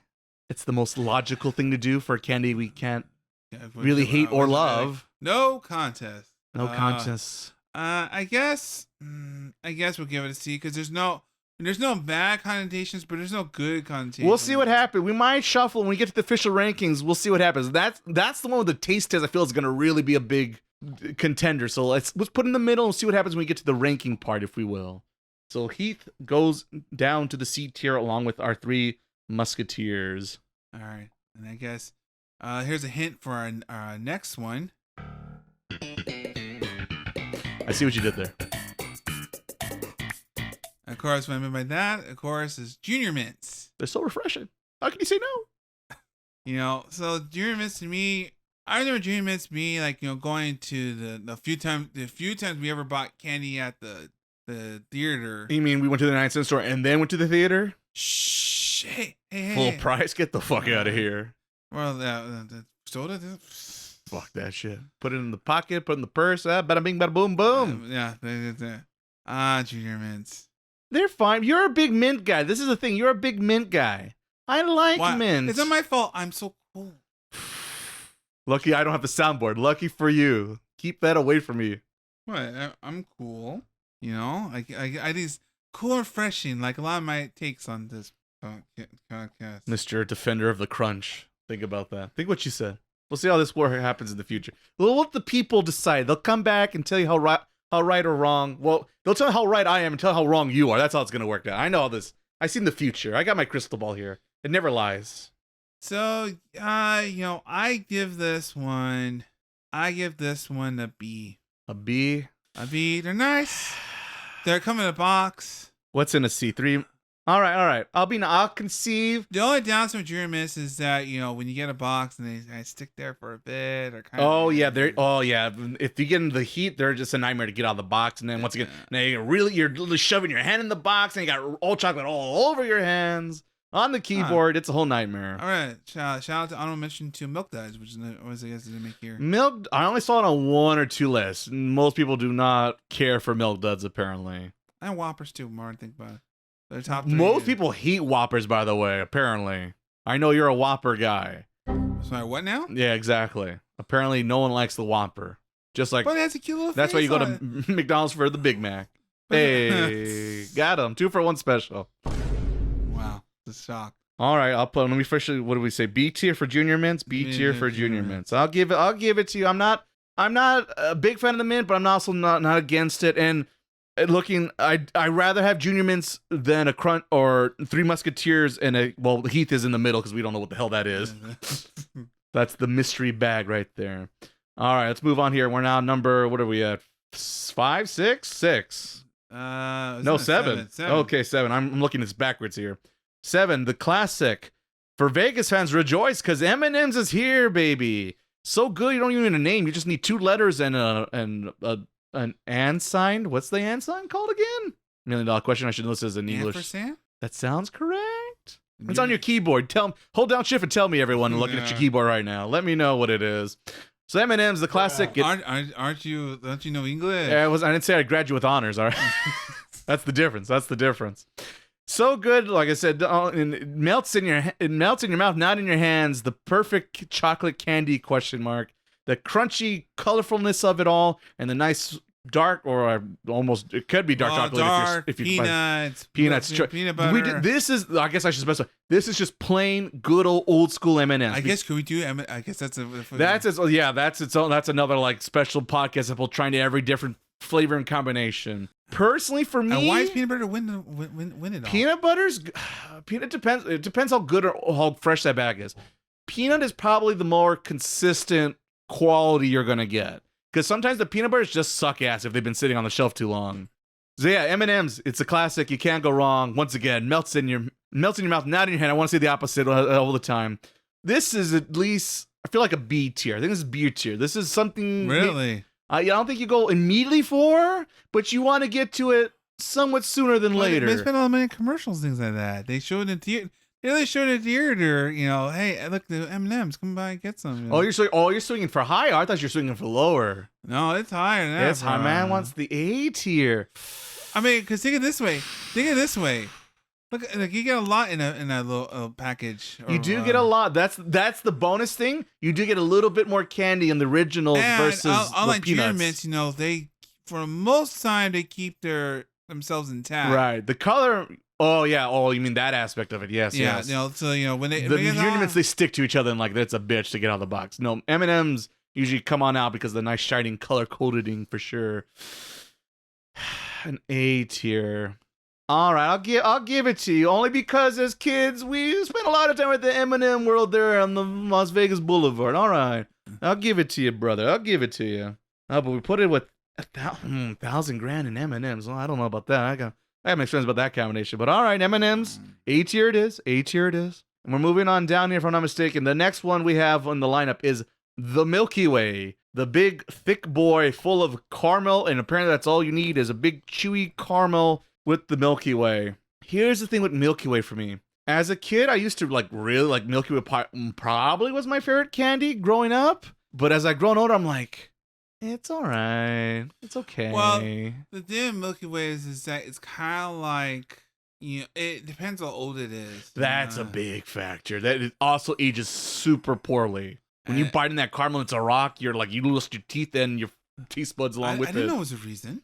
Yeah. But that's the thing. It's like I feel like if a fresh one, say like well, I guess right off the factory floor. Like today's model is, I guess it's a more recent one. We hope. Hopefully, we're gonna find out in a minute. But I say a B. But but there's Snickers though. So it's two things. For one, it's like I said, I really don't have a sweet tooth, and Milky Way. Regular original Milky Way is like really sweet to me now. Like it's okay. Maybe okay. Let's too cut to the sweet. chase. Let's say it's a C. Maybe a D. It's a C. I think I'm gonna go C. C Milky Way. A little bit nostalgic. We'll see. We'll see what the taste test. We'll see how we feel there. But for right now, I'm gonna lock it in as a C tier and see what happens. Like I said, it's an old classic for mine, but like I said, it hasn't aged as It's aged like a beer, not like a wine, perhaps. All right. So we'll see what happens. All right, back to you, Miles. All right. So next up in our candy journey is Hershey's Mr. Good Bar, which I remember only in miniature form and not actually have a real bar. Yeah, very rarely. Now that we see it for the regular full-size candy bar, if you will. Yeah, only time I ever see it is in the one piece you get either in the Halloween set or the mixed candy bag set that's on sale at the store. But here's a full bar in front of us. I mean, it's better than the regular Hershey bar. Yeah. It's got peanuts. I like peanut M&Ms, so it implies throw some peanuts into the Hershey candy, it'll be better. Yeah, I think it does. Peanuts are a pretty good combination with chocolate, as we all know. It works. I'm liking them. It's been a while since I had one. Also, I do like the peanuts, but it's a fucking Hershey bar. It's like a C or D. I feel like. I'll have to. But maybe give it a D. Gonna go for the D? Yeah. All right, I'll give it D for delightful. There you go. D. It's okay, everyone. As long as you're friendly, delightful. There you go. Chocolatey. I'm slowly letting you know you suck ass. The best and awesome. See, we. There you go. They're different. Different tiers. Definitely not the other way you think about it. Definitely different. All right. You guys, moving on. Is Payday. That's right, folks. Payday. Every day we all look forward to certain days of the week when we get made to buy said candy. Exactly. You definitely need a payday here with this. Boy, the budget on the podcast for this episode, went off the roof buying all these candies, by the way. Don't worry. I had a coupon. There you go. That's something. I'll take it. Payday, this is a deeper cut. I'll admit, this is a bit more of my personal favorite. As I mentioned, I do like peanuts and chocolate. There's no chocolate in Payday, right? No, it's just salted. You're thinking Babe Ruth. That's yes. That's but there is now. There is. I seen that in the wild. Oh no. There's a chocolate Payday. Oh, that's even weirder. But it's like I feel like, isn't that just a Babe Ruth? Yeah. But it's like, well, corporations and censoring. Well, there's that. But yeah, but that's so I guess this is the only candy in the lamp that technically has no chocolate, huh? Whoops-a-daisy. Like this, maybe we should have bought the Babe. So if I get the chocolate, would that still count? It will technically. I guess. Well, whatever. Let's pretend there's chocolate on here. Don't look too close at the Payday. But the Payday I do like. Here's the thing I like about Payday. Because most peanuts are just peanuts, but these are salted peanuts, and nice salty and this caramel. That's a good combo. That's a good combo right there. That's an A tier there, bro. I'm surprised you're going for. You want to say A tier? Okay, maybe. B. I mean, I was gonna be nice. For me personally, I would probably put it as an A tier, but objectively on the greater scope, I would at least fight for. I won't take anything less than beer. B, I'll tell you that right now. I'll take a beer with the B also, but also I want a Payday with my beer. Take a beer. Also, that would actually probably taste all right if you got a nice stout. Oh, that'd be our decent combo. The caramel notes there, caramel notes in the candy, the saltiness. It's a good combo. So I need a B. I need a B at least, Miles. I'll fight you for. I'll fight you for everything else. F it, put it in A. All right, Payday in the A. I'm just surprised. So you're a big Payday guy. Well, I mean, like you said, salted caramel, man. Salted caramel. I learned that the last couple of years is a very good flavor. It's a good combination, and everyone loves that flavor no matter what. Speaking about probably the greatest combination in all candy history. That's right, everyone. Everyone's favorite, Reese's, the one you see at throughout most of the year, which is a chocolate peanut butter cup. Which everyone tries to emulate and no one seems to find out yet. Apparently not. Before we get into how great this candy bar is, spoilers alert. Reese's. How do you pronounce it, Miles? Reese's. Well, I mean, you said it earlier, but I just want to confirm. Let's just say, growing up, all I ever heard was Reese's, and all of a sudden, the last year or two, all of a sudden, Reese's? What the fuck is Reese's? I've never heard of Reese's. Reese's ain't good. Reese's sounds like a bad disease. You don't want Reese's. Oh, he's got Reese's. He's been hanging out with the bad crew. Now he's got Reese's. I mean, it just doesn't sound right. Right? It's just like... What's wrong with you? Exactly. Like what is this? Reese's. I don't know if the rest of LA County agrees with us, but I'm saying Reese's, man. I refuse to change. But yeah, no. It's just... a little good cup of goodness waiting for you. We're going to say this already. It's an A tier. It's an A tier. It's kind of obvious. There's a reason why everyone loves this fucking. And let me tell you, a lot of people. This is everyone agrees this is like A tier or even S tier, maybe perhaps on some people's list. But definitely top 3 for sure on a lot of people's list. So I am curious to see where that is going to end up for us as well. All right, Miles, what's next on the lineup? Next is the Rolo. The Rolo, which I like. It's very hard to find a Rolo around here unless it's like in a cute little unpackaged like mini form. Isn't that what Dio tells Jotaro at the end of the part 3? Rolos, give me some Rolos. Yeah, there you go. Just. Oh my god! No? Always. I didn't see that one coming. Yeah, that's right. So Rolo basically is Milky Way without the mini Milky Ways, kind of, with the more harder chocolate texture.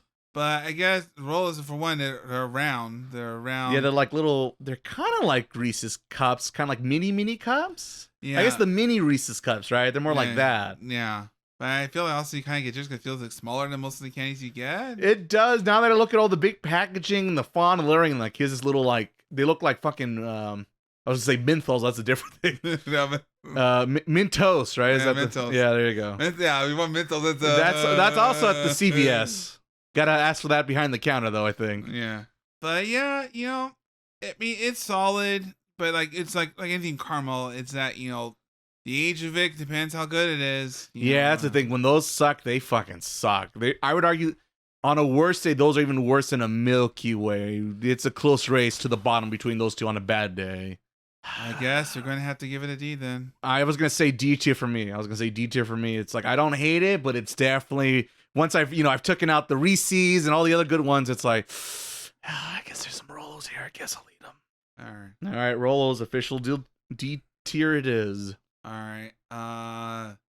Up next is everyone's favorite classic. Another one that is more popular now because they make commercials about it. They spend a lot of money on those commercials. Snickers. Snick. Which apparently satisfies according to the packaging. That's shit. I want to call them out for false advertising, but that's the one time I'm like, they might be right. Might be onto something over here. It's like, what do you combine the Mr. Good bar and the Milky Way? What would you get? Apparently Snickers, and probably a masterpiece, I would argue. It's caramel, peanuts, maybe not as salty, but still a little salty from the paydays. Got the decent chocolate. It's the trifecta, the trilingual. That's all you need. And it's a nice satisfying crunch, a little creaminess, the chocolateness. It's a hell of a 1-2 punch, and a third punch also. All right. I think this is an A tier for me. I think I'm willing to fight for an A tier. It is an A tier. It's an A tier. Okay. Because it's like you said, it's a combination of two lower tiers put together, and that's how you get it. You get them. It's the trifecta, like I said. All right. It's the Triforce. And now that's the last of our roundup for this time around. The final of our selection of 15. Jesus Christ, how are we gonna do this?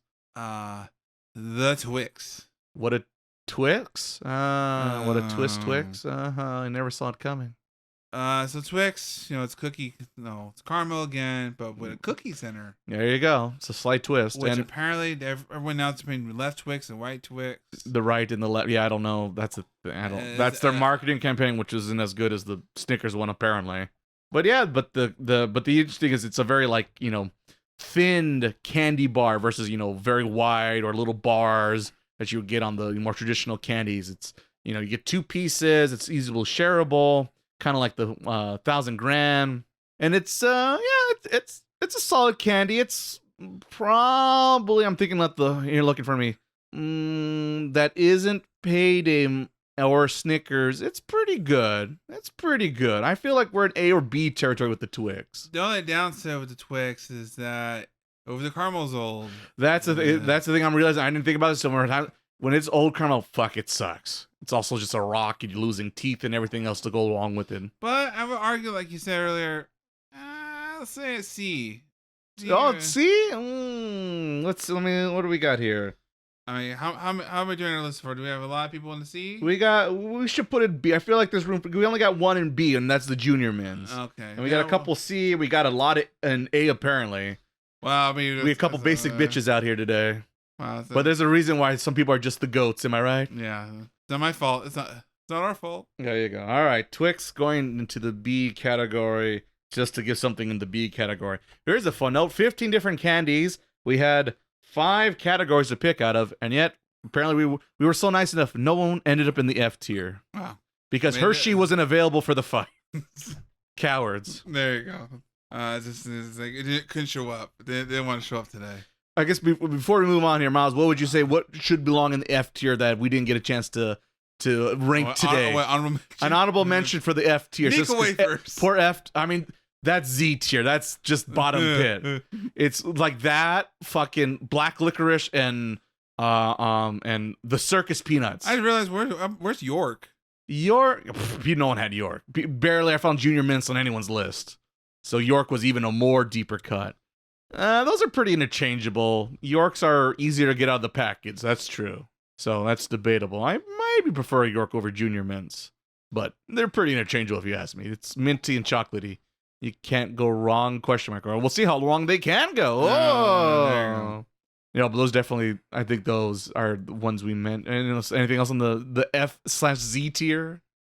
Sixlets. What's that? Sixlets, the one that tries the rip-off M&Ms. Sixlets, it was they were the little they're round, they're really round compared to M&Ms. Oh. They were kind of like mini, they're like big mini M&Ms, but they were round. I got nothing. No, you got nothing? No. I'm drawing a blank on that one. I guess maybe it was just me. Trying to think of anything else that's down there. Right. Just as once. Funny enough, we didn't plan for this, but apparently we're so nice here on the podcast. And people say I'm so mean. Look how nice I can be. Only the worst candies get F. Anyway, good thing it's on an anime ranking list.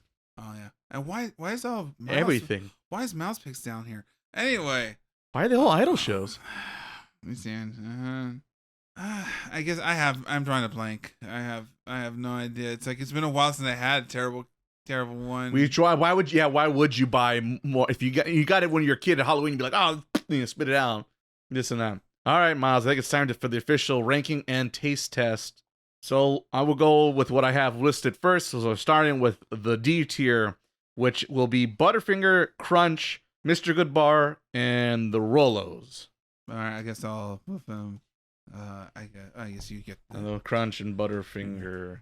All right, brother. Do we like to do this alphabetically or just at random, freaking random? Well, let's go with we'll just go, I guess, in alphabetical order, just to make it life easier. So Butterfinger first. Here we go. Get that little ASMR action here, or whatever There you you want go. to call it. Welcome to the party, pal. There you go. So if you got your candy bar, bring it out. Miles, do me the favor and cut us some pieces of that Butterfinger. Be careful you don't cut your own Butterfinger off. Got him. Yeah, I guess you can't hear it from here. They heard probably heard that. Yeah, there's that brittly stuff you could find. It's already And it's already a mess. Look at fucking Butterfinger. It's not looking good for Butterfinger. They're looking good for last place. That's about it. Oh, that is. Like when I try cutting it right now, it's just disintegrated. It's just a mess. It's just exploded on the plate. Thankfully, hopefully not my carpet, I hope. All right. And they passed me an official. Passing the knife. Not burying not the knife, just the candy, please. That'd be nice. Thank you. Soon. Not yet. Yeah, not yet. Well, let me finish this, and then I'll probably want that knife. All right. Here we go. Nah, see, the problem here is This is kind of fresh. The crunch is there, but it's not sticking on my teeth. That was a little better than I thought. You know, I won't lie. That was a little better than I thought. you know what you with me, Butterfinger? It's like you taste chocolate, right? And you taste the butter layer, The buttery peanut-y. but like it also kind of dry though. Well, it is a bit of a desert, but that was one of the better Butterfingers I've had in recent memory. I'll say that. So, okay, so I think I don't think that's 15. I don't want to say that's 15. All right. Let's wrap it back up, put it back to the side since we're not gonna. There you go, get the wrap. I didn't know we do an MSR today. Yeah, we're gonna when we give the two mics out, do stereo and left and right channels here. All right, next we got here the Crunch Bar, which honestly I think this is 15 for me. So me and Miles have to fight for bottom of 15 here. I would argue technically that like ranking the worst ones that's probably the harder thing to do. Oh, look at the Crunch always come in pieces. Huh. Well, look at that. Apparently now it comes in pieces, just like like a Hershey bar. It used to be just a crunch. Yeah, I'll give you the bigger piece. It used to be like crunch, like it says crunch. Yeah, just a crunch all across, just like the packaging. Oh, okay.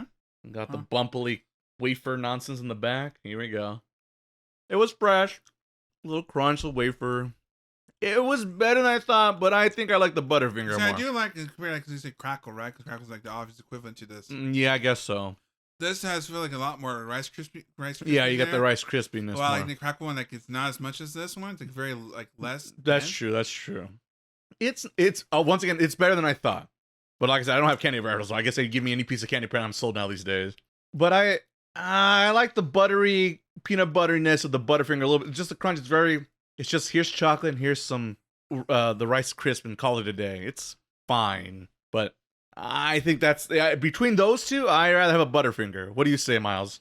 Between those two alone, right now, you still prefer the crunch? I just prefer crunch more because the Butterfinger is just dry to me. I feel like it's like I was buying the flavor is there, but like afterwards you get the powder, right? Like kind of like a Yeah, that's true. That's true. That's what happens when you crack into one. well crunch. I get the crispiness of the rice.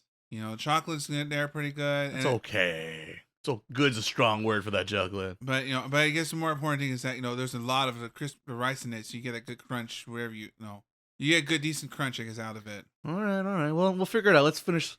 What else is next? Mr. Good Bar? Mr. Good Bar, the famous The candy that who? This also is in little pieces. Yeah, hopefully that one still is. That's what I remember. Hershey's very own. Yes, like I said, it's better than the regular. At least they threw some peanuts. Mr. Hershey hopes this works out because I think it's. Well, I won a few ones here. Mr. Hershey. Yeah. Who? All right, because Nestle Crunch. That's Nestle. Right? Who? They're all mostly Nestle. Question. There's something to look it up. There's only like 3 companies that own this shit. I swear. And why is it all the same anyway? Yeah. Well, welcome to America, baby. Okay, this time around we have 3 little pieces. Yeah. This sounds about right. Yeah, I got my one little piece of Mr. Good Bar. Looks like just a regular Hershey, but peanuts. It's pretty boring. The peanuts help, but that's pretty fucking boring. That's like the most. It's okay. Yeah, I didn't think I would say. I never thought I'd say I prefer Butterfinger, but I think I prefer the Butterfinger. This is At least it's trying to do something unique. This I don't know if is- it's good, but at least it's trying. Here's some shitty milk chocolate, and here's some peanuts. The peanuts help. It makes it better than a Hershey bar, but what's a Hershey bar once again? So, yeah, I take it back. I think that's my new bottom. I think that's number 50. Ain't that the awful, bloody truth? Yeah. And I like, out of the usually go-to Hershey, that isn't dark chocolate always wins. I'll tell you that right now. If it's dark chocolate, it's probably my favorite one. But, yeah, that's a little more disappointing than I remember or want to admit, but I guess Mr. Good Bar. Well, I think It's more like the Mr. Bar. Mr. Okay. Better than Hershey Bar. Wow. That's more accurate. And then that leaves us with the Rolos as our last for the D tier. Now, it's been a minute since I had a Rolo. That's even probably the longest out of all these. That and the Butterfinger. It's the wraparound. Yeah, you get the extra wrapper. That's what I remember about them. There you go. Get it in there. Get it in there. I like how we're making sure in case you guys are wondering. I don't know if we're making everyone love us or hate us by doing the extra folio, but It's okay. we're swinging for the fences. It's Halloween. It's Halloween, so it's spooky. You know what's scary? The candy's coming at you in 3D. Rolo's 3D, almost as bad as Jaws 3D. We'll find out right now. Let's see here. On the plus side, the caramel's soft. But also nothing On here. the downside, There's nothing it's here. a Rolo. And that too is more disappointing than I was like thinking like Rolo. We went hard on the Rolo, and I'm thinking But I see, think we were too soft on the Rolo. I think the Rolo is at least better than Mr. Good Bar, unfortunately. But it's like almost like right there, right next to it. I might fight you on that one. At least Ooh. the peanuts are peanuts. Oh, yeah, I guess there's no because I guess the problem with the caramel, like I feel like It was a big bowl of whatever. It was like too soft, no chew. I want like a light chew on my caramel, but just a little chew. I don't want to break a tooth. That was rock paper scissors for bottom. Rock paper scissors shoot. All right. Jack and Pop. Oh god, here we go. All right, Ginyu squad. Rock paper scissors. Oh, we both did scissors. All right. Rock paper scissors. Oh my god! Stop copying me. See, it's like my Stop using the shrink gun over there. Sorry, This fucking guy. All right. sorry. I'll close my eye here. See, There you go. Close glory now. Yeah. All right. Rock, paper, shoot. All right. Now it really is the Ginyu squad. Okay, we're not even. I wish people can't believe us, but we're literally just doing. All right. But you can't do this to me. Apparently. All right. For the real championship this time, I hope. All right. Rock, papers, shoot. All right. Motherfucker won. Thank God for that, at least. That is hilarious. Look at me, sure. I'm the captain now. All right, Miles. All right. I'm going to take that soundboard away from you right now. All right. So that means number 15 is the Mr. Good Bar, correct? Yes. Because that you least like that. Mr. Good Bar. What was worse for me, the crunch or the Rolo? Probably the Rolo. Yeah, I don't want to, but I gotta search my feelings and know the truth. Yeah, the Rolo was worse. Rolo number 14. All right, another fight. Because you like the crunch more than the Butterfinger, eh? Yeah. Fine. See, this is the problem. We need a third person to break the tie. Here's the problem. Frank, where are you? Frank. Well, you gotta pull the krill in. Frank, where are you? Nah, I'm overruling you. Producer power activate. Oh wow, look, the producer is the one who's controlling the show. I'm being repressed. Yeah, it's for your own good. Someone's gotta look after you. I didn't vote for you. Is that me? Yeah. So let's see here. So that was Good Bar, 15, 14 Rolo. That means 13 will be the Crunch Bar, followed by number 12, the Butterfinger. All right, so we both win and lost in the D tier. All right, moving up to the C tier, which our lineup is 3 of this time, being let's put these back right, so we don't back get in the confused with the lineup. We have 3 Musketeers, the Heath Bar, where it's a blind test there, and the Milky Way. I like it. I like you put the Milky Way. The Milky Way. The only true one Milky Way. All right, we'll stop once again from the top with 3 Musketeers, the big chocolate. What is it, mousse? What is in the 3 Musketeers? Chocolate mousse. Is it mousse?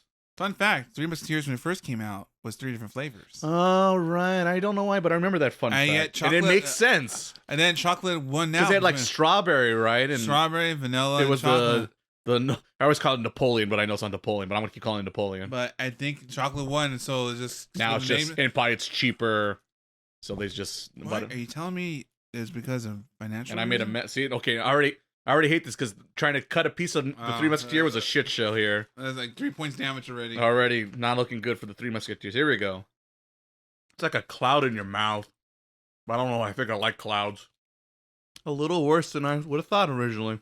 I mean, it didn't help that I felt like it kind of like maybe because of the heat, maybe because of the heat. Kind of, you can't really get no separation. It just kind of tastes like mush chocolate. That's probably gonna be a little bit lower than I thought. I was gonna say, I feel like we might have to. This might go down to the D tier in a minute. We'll talk about that in our final selection. But we're gonna stick with our tiers, and at the end we're gonna ask, okay, do you want any arguments on the final list? And as we'll do final edits. So that is still in the D or no C tier. We'll see how long that lasts. Now time for the super blind taste test with the Heath bar. This is it's like a snap. Oh, is this like it's like maybe like a Butterfinger thing happening here. Oh, okay. It's more like a crunch hard bottom up. Well, that's one way of doing it.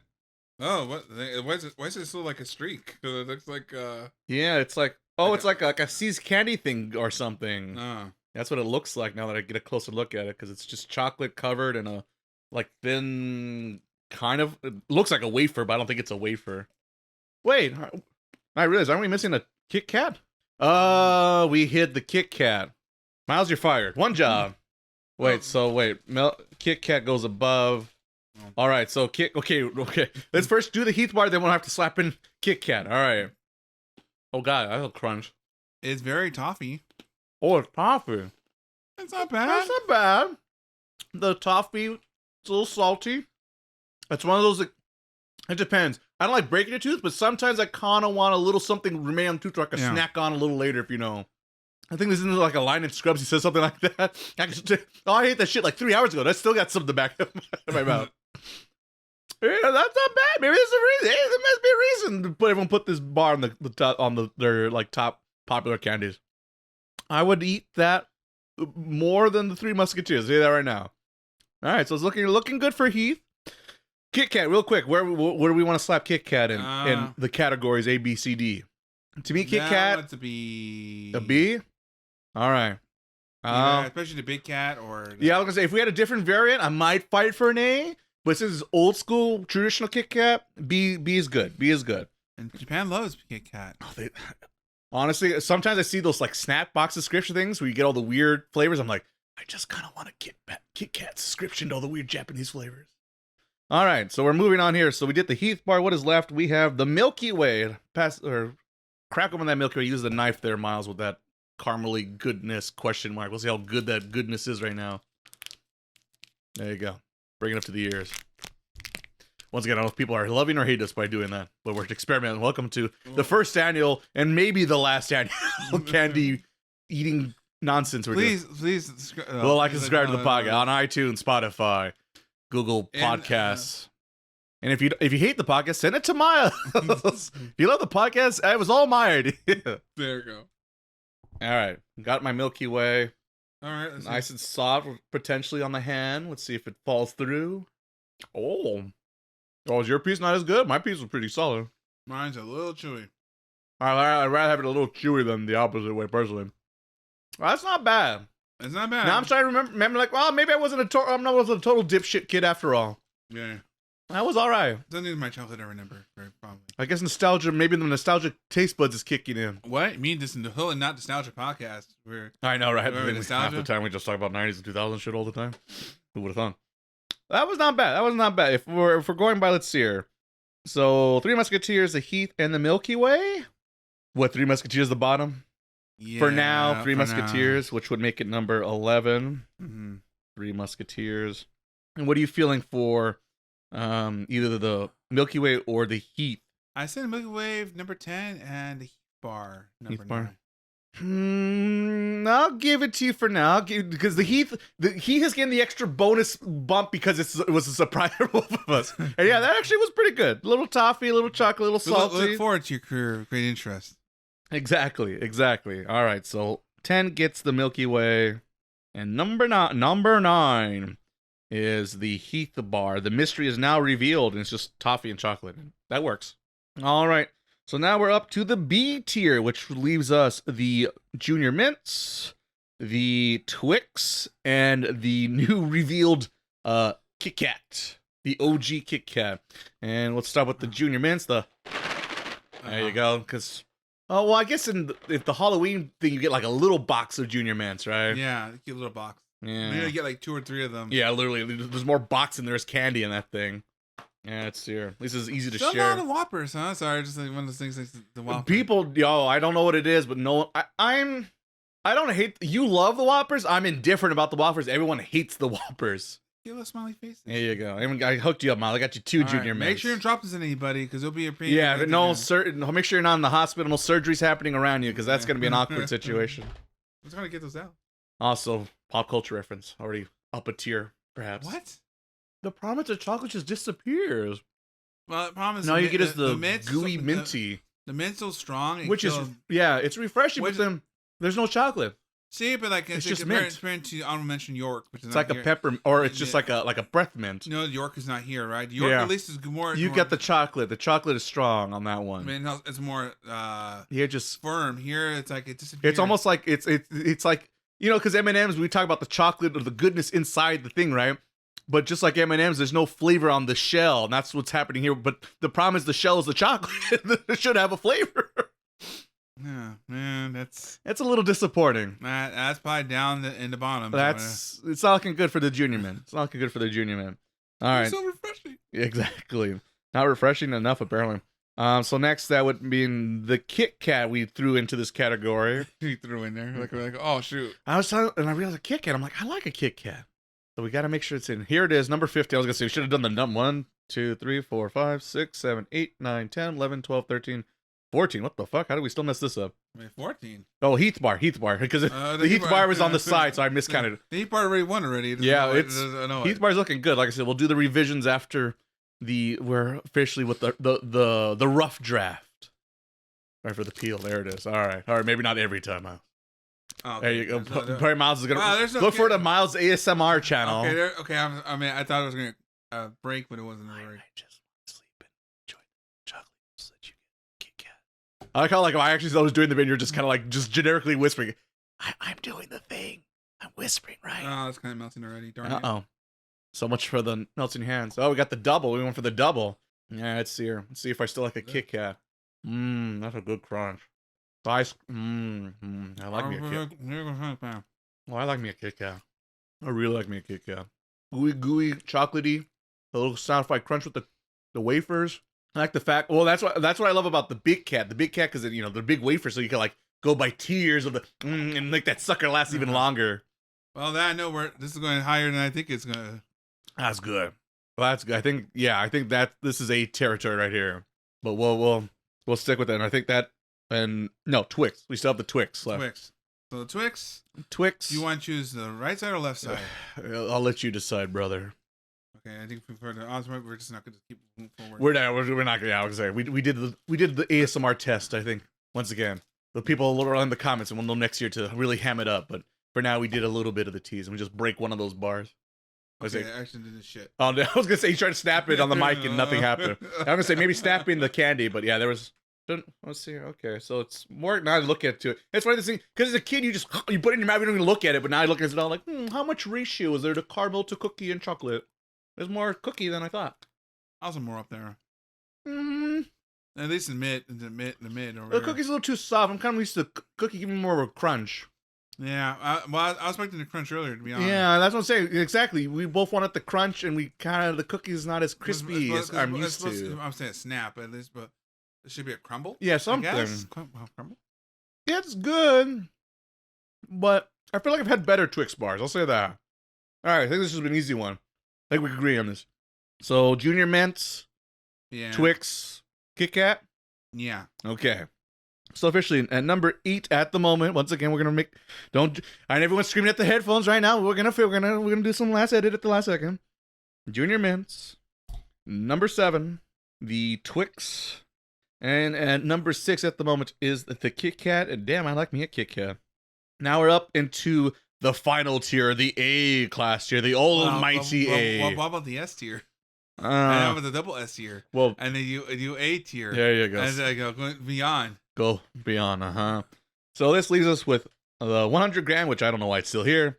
M&M's, Payday, which I'm a little surprised is here, but I'm happy it's here. The Reese's, not Reese's, get the hell out of my country, or at least my state. And the Snickers. Snicker. So let's see here. Let's pull them out. So mine are all done. Oh, no, we got the 100 gram. I'll admit, now look at this. And now they're all like on your side. I think we put too many A tiers. I mean, we'll see. We'll see. Damn you, nostalgia. All right, let's start with the 100 grand. Hopefully this will be relatively easy because we'll just break a piece. Yeah, break one piece now. I don't need a whole piece. You don't want the one piece? Oh, yeah. If only I could do a gum pistol across this table. I don't know. I still think I'd rather have this mother power, but I just can't do it in my head. It's right not my... Well, I'll get into it next time we have Frank on the podcast. I did also read some One Piece, and I finished the big arc, and I will say as a teaser, better than I thought it would be. So, look forward to that next time on the podcast, along with our previews of the fall season. Now time for some 100 grand. I can taste the millions here.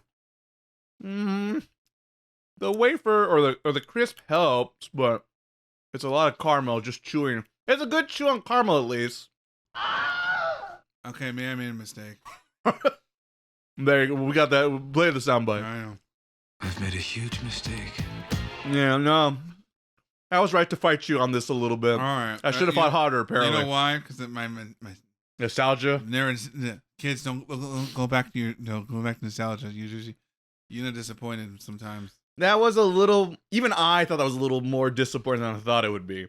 I knew it was going to be disappointing. I didn't think it was going to be that disappointing. That was kind of disappointing. Wow, someone's going to fall down really quick. Yeah, this is definitely belongs in a different tier. Definitely doesn't hang out with everyone else up here. I don't think so.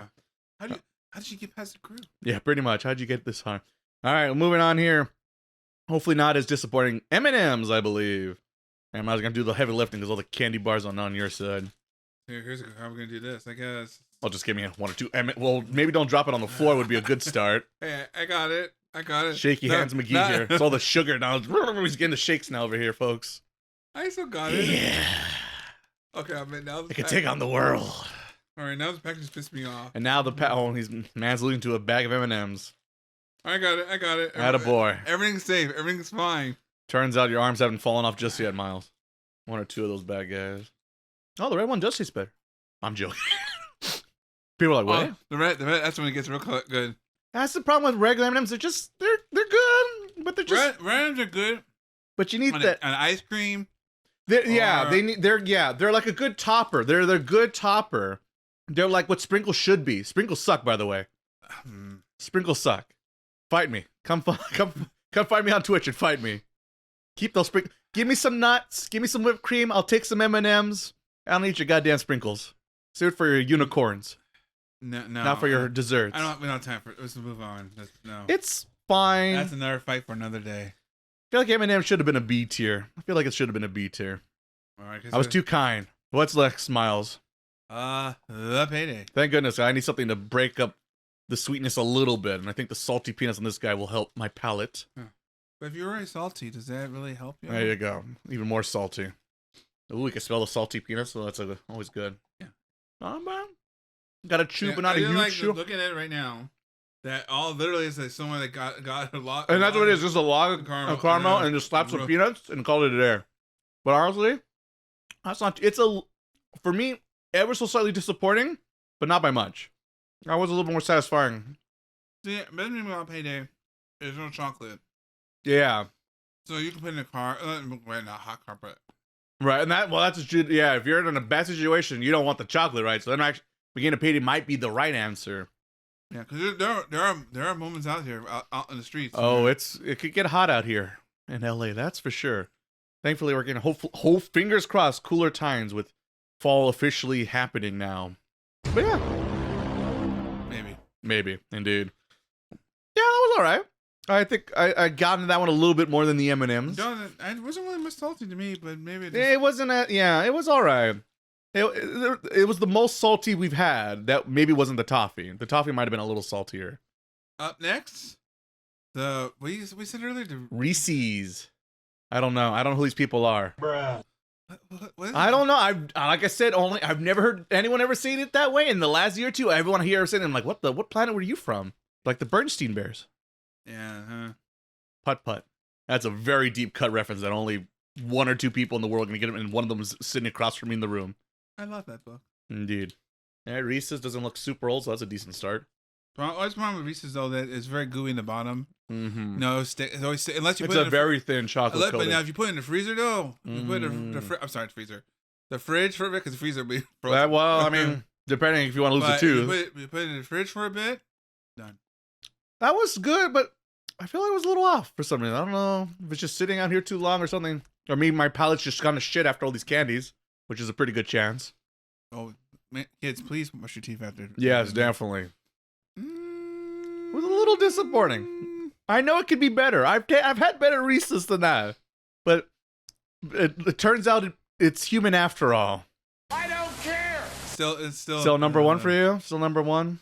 We'll see. We'll get there. We'll get there. And what is left? Is the Snickers the last on the lineup? I think Yeah, Snickers. Nice. Snickers is the final count. You already have. I already got a piece right here. All right, so I'll take this piece in front of me. Funny. I like a Snickers. I like the weight of a Snickers. You take a piece of a Snickers, you got all the caramel, the I think it's the like, nougat, the chocolate. You could have like a miniature of it. You go like, oh, I got it. Yeah. You don't feel cheated out of the weight, the heftiness. Like versus like the Reese's so light. No, it's still good, but if you know, because I feel more often not when we sense quality, it's with the weight of a product, right? You're like also when you cut straight, you can see all the peanuts and layer. I don't know why I'm showing to you, Ray, when you audio camera. Audio medium, everybody. Season 2, video podcast. Look forward. So I feel like I like chipped. I think I have only a couple peanuts in here. But anyway. Oh, you're nuts enough as it is. Got him. Hey, Snickers pretty good. Breaking news, everyone. I think that was the most satisfying, or that was the one. My palate or my memories like this is what it should taste like. Eat it. Yeah, that's what I wanted, and that's what I expected. The question is, Reese's. I can't say it wrong. I know we're gonna kiss. Now there you go. Now it's in your brain. Reese's. Sounds like a Pokemon. Reese's. There you go. No, but That Twix came up strong. That was a sneak attack. I think that Snickers there. We'll see about that. All right, let's work our way to the bottom. So, you mean the top? Well, bottom to the top. Oh. Or we're at the top tier, but now the bottom of the top tier. Oh, okay. For a minute, I was confused, but I guess it makes sense. Not the total bottom, but where we left off, which would be number 5. Number 5. I feel like we need to fix this, but for right now, 1,000 grand or 1,000 grand, 1,000%, 1,000 grand. 1,000%. What do you concur, Doctor? Yeah, I probably concur. Mister, put it in the A tier. Think about we had the Reese's, we had the Snickers, and this guy brings 100 grand to the party. Don't worry, 100 grand is gonna fall off a cliff in a minute. That leaves us M&M's, Payday, Reese's, Snickers. I say M&M's personally. Number 4? Yeah, number 4. Yeah, because I feel like M&M is good. Like when you have ice cream or something like that. Yeah, it does need something. It needs like a kicker, especially like McFlurry. Always those are pretty good. Yeah, that's true. That does work. So let's see our list. So that means Payday gets number 3, since I'm pretty sure we either want Reese's or Snickers at top 2. Yeah. I think, right? And then here's Payday. the real fight here.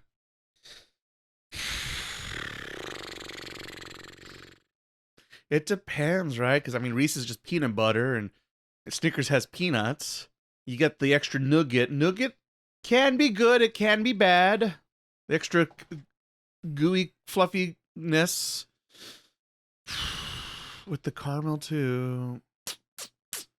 I'd say most days I say the Reese's, but that Snickers, like I said, it's what I wanted. And I got that flavor. So Okay, for a minute I'd say Snickers number 2. I guess that's not funny. Oh no. But the psych, I got you. I think the Snickers give me what I wanted the most this evening, so I guess I would give it my number 1.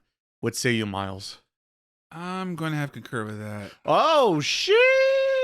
Oh shit! Dethrone the king? Question mark. A little bit. You guys, I think overall, maybe the bar, the way the bar is, but This moment of time and this point in history, with these candy bars in front of us, there can only be one. And also the Snickers kind of, or Snickers, the Reese's. Now he's gonna. Now it's in it. Now he can. I can't even. I don't even know if I'm saying it wrong or right anymore. Exactly. It was a little melty, I guess. It doesn't help. It's been sitting in this room, and it's a somewhat hot room, so that's also true. All right. So I'm gonna read it off.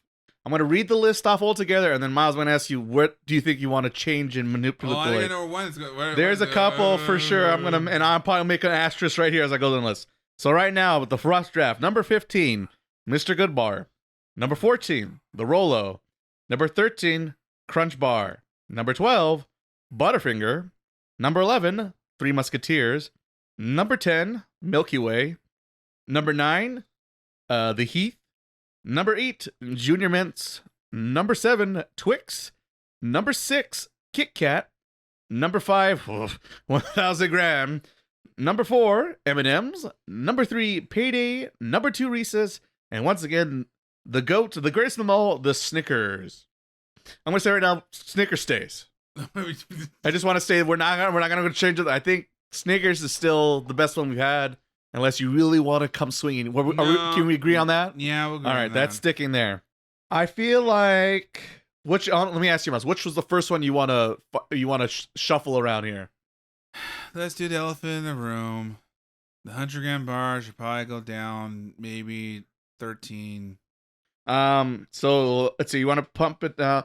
Pump it down. Pump it down. Say in the podcast, we don't pump it up. We pump it down. I would give it. Yeah, I give it one tier above the Crunch Bar, which would make it number 12, and that'd push the Butterfinger to 11. Okay, I can cover that. You can live with that? Okay, we'll do that. So, all right, what's your next? Let me see here. Let me just make a mark here so I remember. So that replaces, or it goes in between there. I think the Three Musketeer was like one of the worst ones we had. I think that's like bottom 3. I feel like. Well, how do you feel? The problem with Musketeers is, I guess, based on what we had, is that down the Rolos competing like bottom down there. Yeah, I would give that. Yeah, I'd give that the third, the number 13, the third worst. So that would make it Good Bar, Rolos, Three Musketeers, Crunch, 1,000 grand, and so on and so forth. Yeah. Are we okay with that? I think I'm okay with that. All right, Three Musketeers down it goes to number 13. All right, what else on this list? Kit Kat. I think we did a big disservice to the Kit Kat. Yeah. I felt like we owed it to the big cat. The big cat. I think the Kit Kat. I think that's number 3 for me. Yeah, I was gonna say number 3. Number 3, maybe number 4, but probably number 3. Number 3. All right, right now we're gonna move that to number 3 slot. That pushes the Payday M&M's back a slot. Kit Kat was really good. Oh, the Junior Mints. How do we feel about the Junior Mints? Because we are both pretty sour on the Junior Mints. Down it goes. Wait, where's it now? Right now it is at number 8. It is probably number 10. I would. The problem is like, no, there's no chocolate. The chocolate's evaporated. Yeah, it would have to be under. I would say 10 because it makes it better than the Three Musketeers, but worse than a Milky Way. Yeah, I say that's put down to 10. All right, so there it goes. Too bad I need my pen to be on. Junior Mint goes to number 10 if my ink comes out of the cartridge. There we go. Junior Mint moves on down.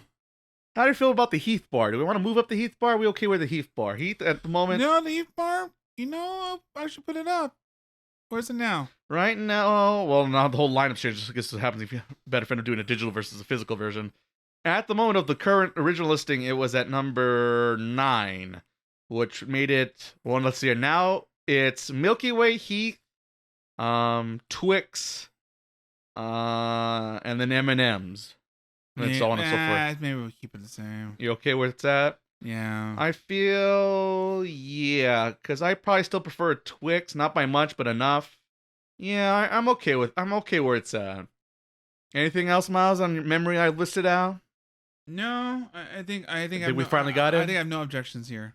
All right, I finally figured it out. All our corrections, all our things I've calculated out. Here we go. This is the official ranking once again. Now talk about the best Halloween chocolate candies in 2023 at least. Minus Payday. All right, number 15, Mr. Goodbar. Number 14, the Rolos. Number 13, the Three Musketeers. Number 12, The Crunch. Number 11, 1,000 grand. Apparently, it was not worth that much. Number 10, The Junior Mints. Number 9, Butterfinger, which I lost money on that bet, by the way. Number 8, not M&M's. The Milky Way, that is. Number 7, the Sneaky Heath Bar. Sneaks all the way to number 7. Number 6, the Twix. Some cookie, but could use more. Number 5, M&M's. Probably would have been higher if it was peanut M&M's. Number 4, Payday, which I'm pretty sure only you and me put this on our list here, Miles. Uh-huh. Number 3, the sneaky Japanese Kit Kat. Well, not Japanese Kit, but I call it. Wow, I associate now just because I see all the different Kit Kats in Japan, so now it's the Japanese Kit Kat. Number 2, Reese's. You decide which one, but it's the one with the cups full of peanut butter.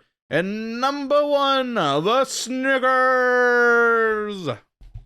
Everyone's favorite, the Triforce of candies, apparently. So there it is, folks. There you go.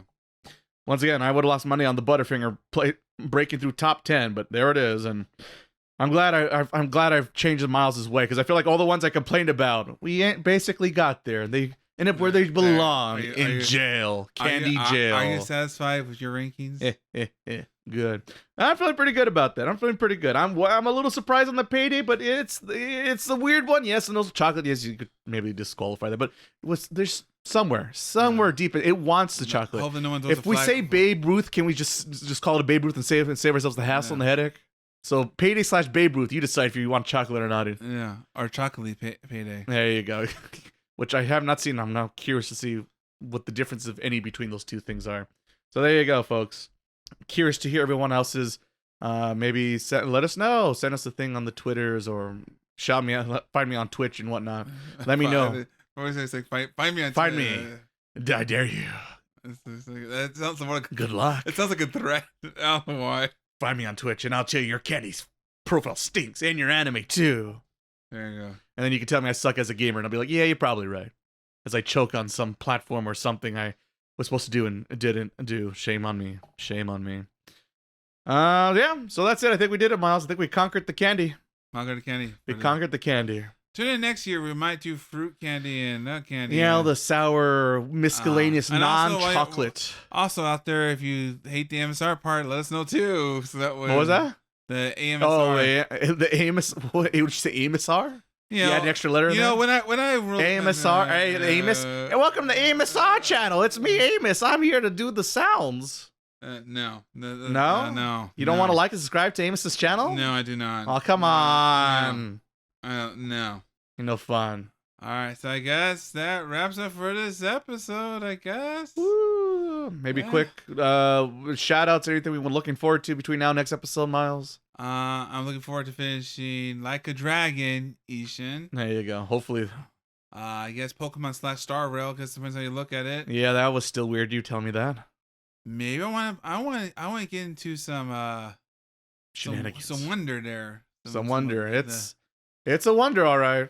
Cause I feel like this is a song here for this generation. It might be the best game on the Switch this year. It's like, possibly. It's like Breath of the Wild, kind of, right? It's up there. It's this and the Tears of the Kingdom. It's swinging for the fences. It was very good. And once again, as a Sonic guy, I still kind of hate myself saying it out loud, but yeah, that was pretty good.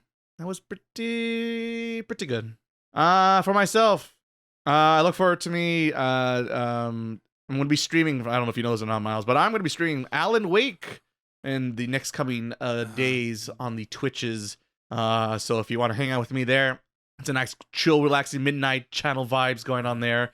You can watch me dodge Shadow Ghost and get people with my Duracell batteries, which I think actually they replaced in the remastered version. Whoa, so, coward. Yeah, I guess they don't want to pay the money for the Duracell, or maybe it was Energizer. I forget. It was one or the other. Oh, someone bought the rights to it? No, well, it's just That's right. Duralast, everybody. Duralast batteries. Yeah, right. Generic, pretty much. They're gonna be like the rechargeable batteries. Power Blast or whatever. Something like. Yeah, all right. The ones you get like at the swap meet or something. Yeah. Blast. Uh-huh. Energizer with an E, with an EL instead of yeah, there's always something a little funky off about it. Like Sharkies and all the others. Oh god, I miss the Sharkies. So yeah, I'm gonna be doing Alan Wake and working my way to Alan Wake 2, which just came out. So I'm very excited to get there. And I figured, it's a good time to go back. And I did buy it the remastered last year, so 2 for 1 special.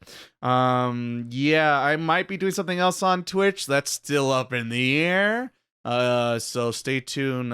Probably on Twitch is probably the best place if anything that happens going on there. But yeah, that is the focus right now for Twitch. I'm gonna stick onto one game versus doing the buffet style. And then our anime specials next week. So we have to discuss our preview shows this time around, and hopefully we'll have our 4-man group of anime nerds gathered once again. Guys, I swear, this time, no idol shows. This time, I'm gonna get a winner. Yeah, okay, This poor man. This is the guy that 1,000 grand belongs in the A tier. Remember this guy. Why? What's wrong with you? Why bring up old stuff? The truth prevails, you know? I guess it's my fault. What am I fighting for? Every anime season here on Otaku with Miles and his choices. And I wonder, what is he fighting for with his picks sometimes? Indeed, what is he fighting for? Himself, mostly, it seems like. It's about, I need a Joker line. It's about sending a message. Yeah, there you go. Yeah, A message of pure madness and chaos, I suppose. But now it makes sense. All right. Aye. So I guess, say goodbye, Ray. Goodbye, Ray. Oh, I should have saw that one coming. Uh-huh. And we'll see you guys next time on this podcast. Bye-bye.